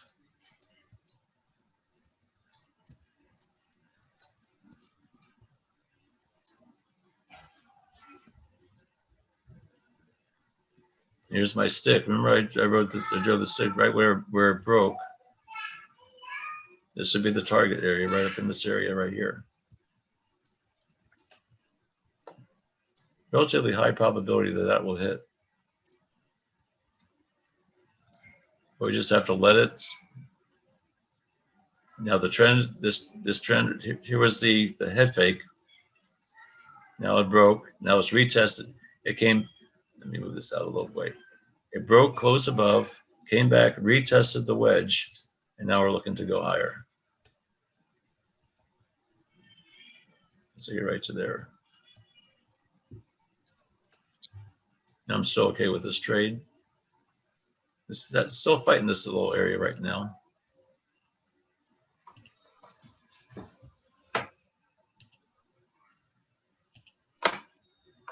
This is still showing weak. I'm on the 5-minute chart now, and this is still showing the euro is still showing weak, which tells me which gives me the odd enhancer that's going to go up. It doesn't always hold true, but it holds true more often than not. Moving average is still in the right direction. And this is really actually our lower 25. I draw these lower 25 and upper 25% of the zones. Here's still the lower 25%. This is the same thing we were doing before. We just not doing it quite as frequently because we have, but we're still doing that. There's the lower 25. Here's the upper 25% up in where the blue line and the red line are.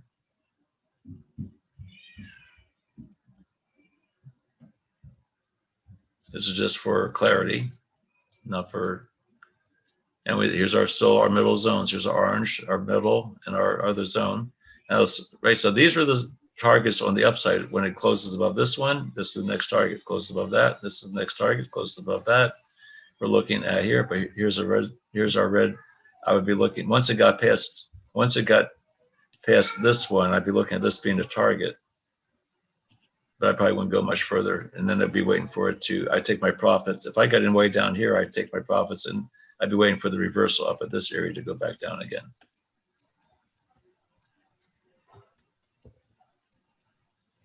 And if I look at my 15-minute chart, let's see what that looks like over here. So this thing has been making new highs.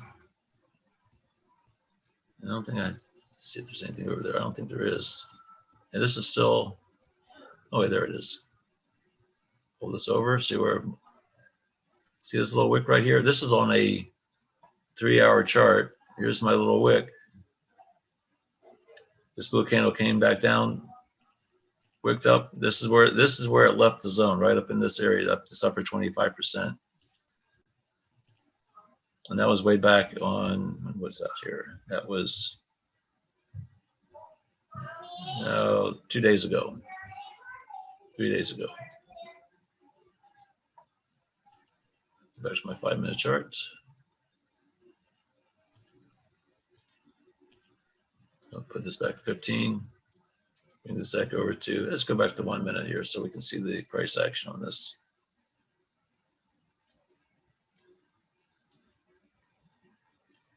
And you see my stop is below this 25% area. That's pretty much out of harm's way. Now, I'm not going to let it go that far, but right now we did take this buy limit off, which was down at the green line. Remember that. This is a 2-minute green.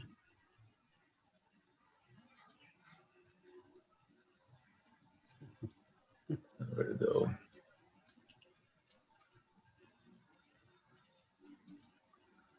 And we'll see what happens when the market opens. Let's see, we have what, about another 4 minutes. We'll go until the market opens, just see how this thing plays out.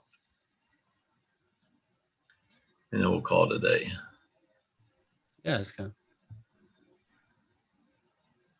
Remember, we had this little wedge. You see, here's a nice little move up. It's forming another little wedge right here. This wedge is pretty much gone. This is moving it to the upside. Here's a strong move up, pull back.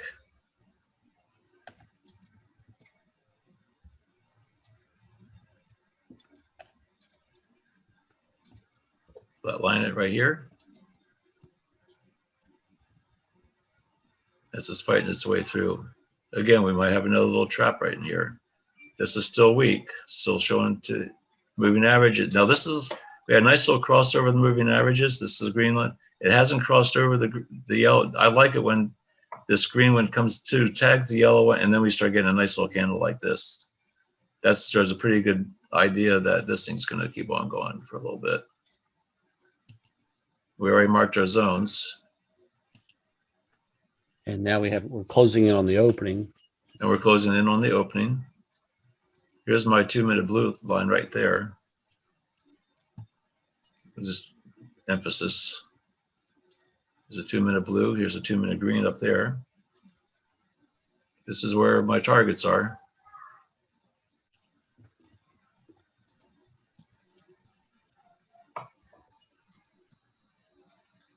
Now I'm profitable.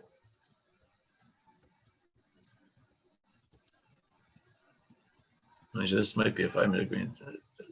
Make this 2-minute here. 2-minute green. Here we go. That's right where my target is. I am profitable. I'm in the trade. Never did get this. It never did come back down to my green line here. Or is it down here by the trap area?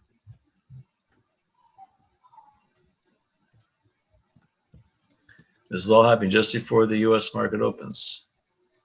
Now, if the market opens up and this thing starts going against me, I'll just get out of this trade. I don't usually like trading, right? If it doesn't get me, when the market opens, if it doesn't get me out right away, that means something's not quite right.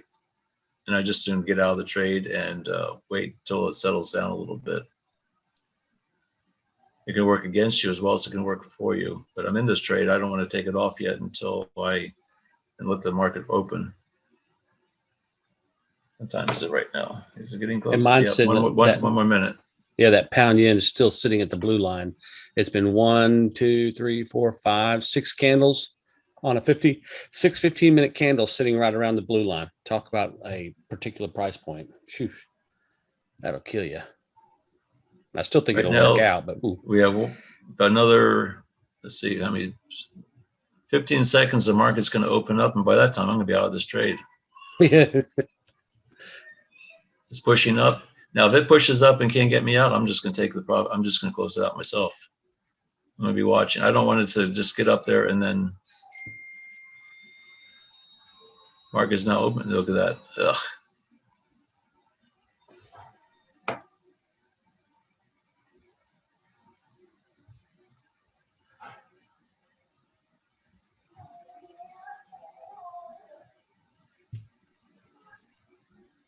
So far, so good.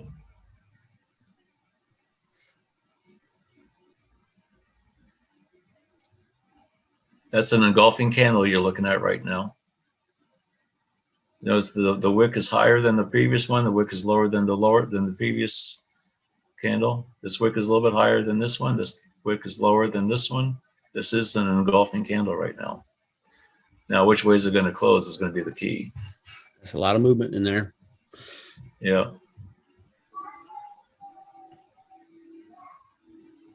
Then we have another 3, 4, 2, 1 second, and it's closed. Yeah. So you took a little loss? Not yet. I'm just, but I think what I'm going to do is, it's still respecting the wedge here. I'm not going to play with it too long though. Boom, I'm out. So you got a 9 plus. I got $9. Yeah. Just because I don't know what it's going to do here. I just don't know. Right now, it came right on up here, couldn't handle it. Came back down. So right now, it's telling me, it's looking to me like it's going to go a little bit lower. So anyway, rather than play around with it during this opening period of time, if you can get profitable, just close it out and just wait and see. Now let it settle down and see what it does. It could come up here and just take off. And what I could do is, I could do another buy stop right up in this area. So buy stop at 15.6. Where's the high right here? 15.670.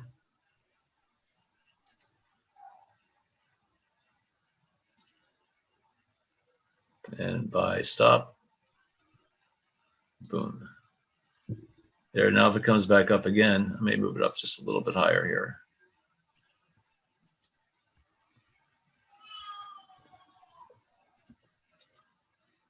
Now if it comes up, it breaks through that. Now then I'll be looking at it to come on up this area. And then again, 15, if I get in at 15.679, go for a target of $5, which would be 76. That's just the 76. Buy stop. If it comes up, gets me in, gets me out at the next area, and that's going to be before this next orange line. But right now, you can see it's just fighting right around this 50% level here. And my stop would be, again, I could probably look at a stop right around where the green fib line was, which was, where was it here? Well, if it gets me in up this area, I'm going to be looking at this for my stop, 15.662. I click, modify it. I have my target in, stop at 62, or to pull it back here, just modify it just to about to here. And now my trade's set. You see, this is, I mean, we don't know which way this thing's going to go. Right now, it's telling me it still has favoring to the upside.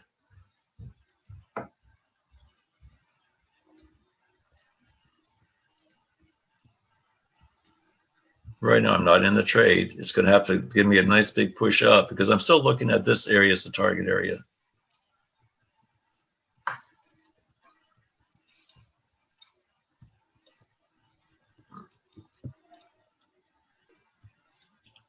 There it goes. I'm in the trade.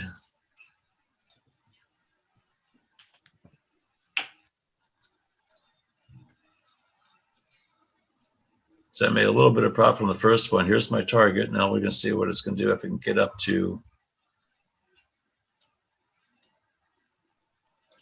This thing the other day, it broke and just kept on going. It went up till Never Never Land. Let's see if it does it again today. Again, it's making new highs. Let's try. All it's got to do is come up and tag that. I may pull this back just a little bit. That way, if it comes up and tags, it'll get me out of the trade. This is how you use the buy stop. Put that in, done. End of story. And that's the end of the trade. And it may keep on going. I got in and out. Yep, got in, got out. Had a buy stop, got in, used the red line for my target. This is my target, and it just kept right on going. And it's still going. But see how it was fighting. You didn't know which. I mean, it could have broken down just as easy as it went up. But this way, we used the buy stop, saying, okay, we knew that. Let me just expand this. We're going to ride that. We're going to ride that momentum. Yeah, What it did, it came right up here. I was in this trade. I got filled. It came right up to my green line. Couldn't make it. Market opened up and it said, well, I did take a little bit of profit. I said, okay, if it goes to the green line again, it's going to keep on going, which is exactly what I did. It was the green line. My target was the red line. Came up to red line. Now and the orange was the other, kind of like the overshoot. But this was my target right here, the red line. So I was just using these green and red lines, fib lines, which is our Atlas tool. I was just using that for my entry.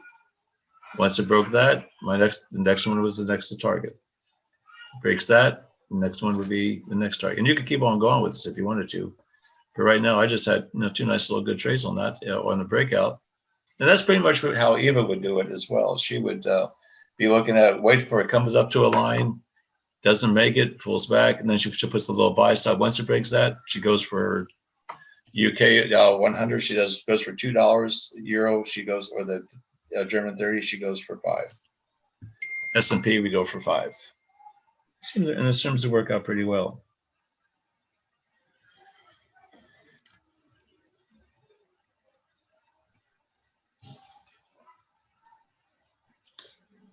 Any questions, guys? I think that's a good one. I think that's a good one to stop the session on. Hey, profitable is always good. Yeah, and you have to be careful, especially when you're in trades. When the market opens, you'll get a lot of times. You'll get those types of movement like this, where it goes up, it goes down. It's like, oh, it's going long. Oh no, you get you in. No, it's going to go short. No, it's going to go. I mean, it's just like it'll just chew you alive if you let it.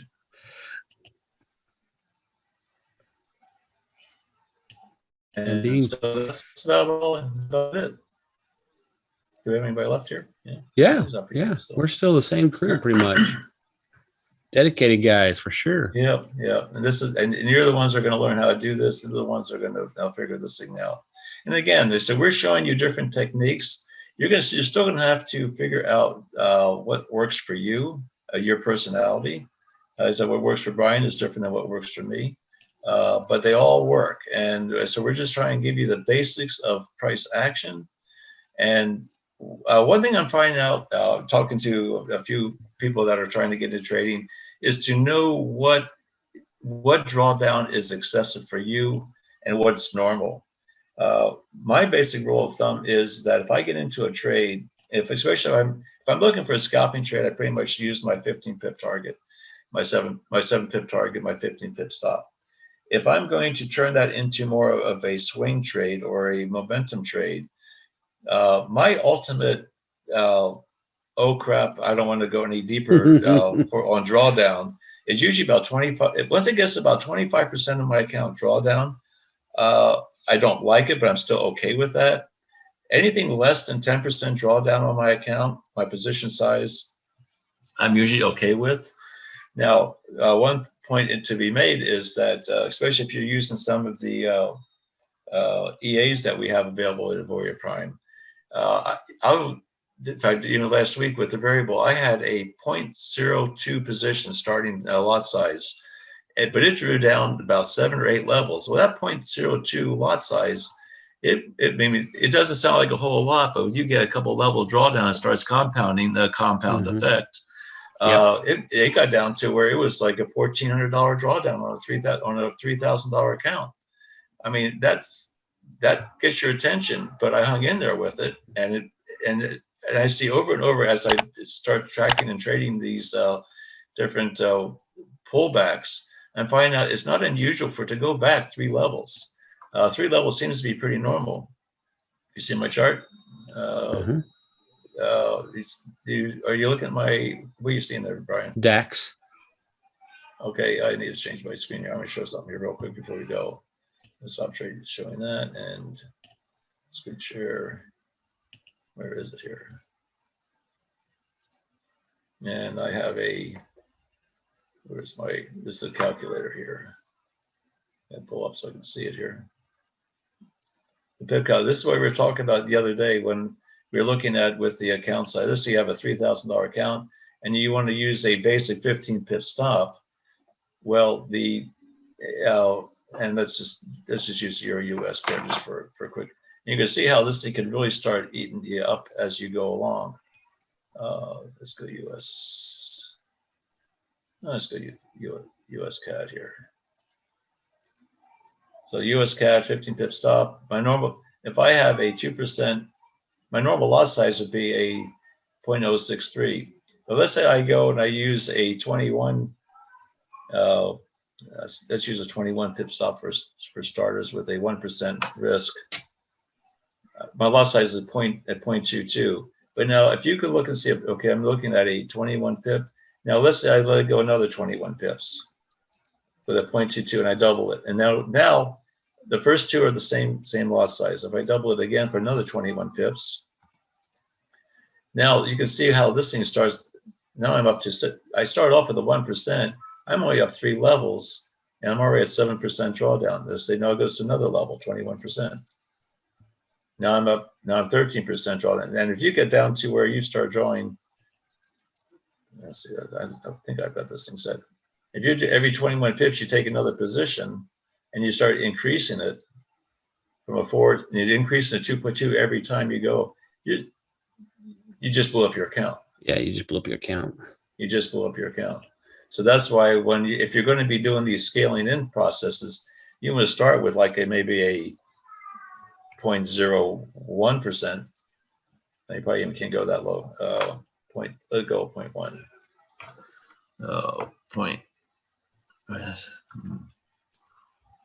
0.1. Let's see if that works. That's a comma. 0.1. That's 10. 0.1.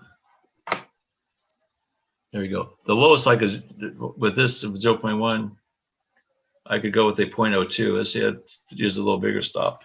I'll just use 0.02. You start with a 0.02. Now it's like, now you're down here to your 9 levels. You're still scaling in, and the odds of you getting that thing to snap back is going to be a lot better. And you can see that you're increasing your lot size. And the further you go away, you're increasing your lot size. But it also gets the drawdown starts going exponential. But I could go with a 0.02 lot size with 9 levels. I'm still within my 10% of my risk of my account. So if you're going to scale in, decide that you're going to scale in before you take your first position, because you don't want to be saying, oh, it went against me with a full lot size, full position size with a 1% risk. You're not going to want to do that and then scale in with a whole bunch of extra, because you're going to blow up your account when you do that. Right. And so right now I can take 2 levels, do like maybe another 7%. Okay, it goes 21 pips against me. I take another one. It goes 21 pips against me. I take another one. Do 7 pips, and now I'm only at 4. I can take 3 levels deep. 21, take 21 in, 21 in, 21 in, and I'm only down 4%. That's a whole, and that's still well within my normal risk tolerance. And you're only risking $151. It's only 4% of account with the $3,000 account. And we're going to get I'm tweaking this thing up, making sure that everything works right. Brian will take a look at it. But if you're in a buy, it tells you what your stop is. It calculates your stop, and it calculates your targets. So anyway, that's all I have to. It's a handy. It's gonna. Yeah, that's an improvement of our little add-on feature of our calculator that we have here available for you. So with that, that's all I have to say about that. And it's a Friday, so let's take a break and enjoy the weekend. Stay safe, stay green, and we'll see you Monday. See you guys Monday. Thanks for being there.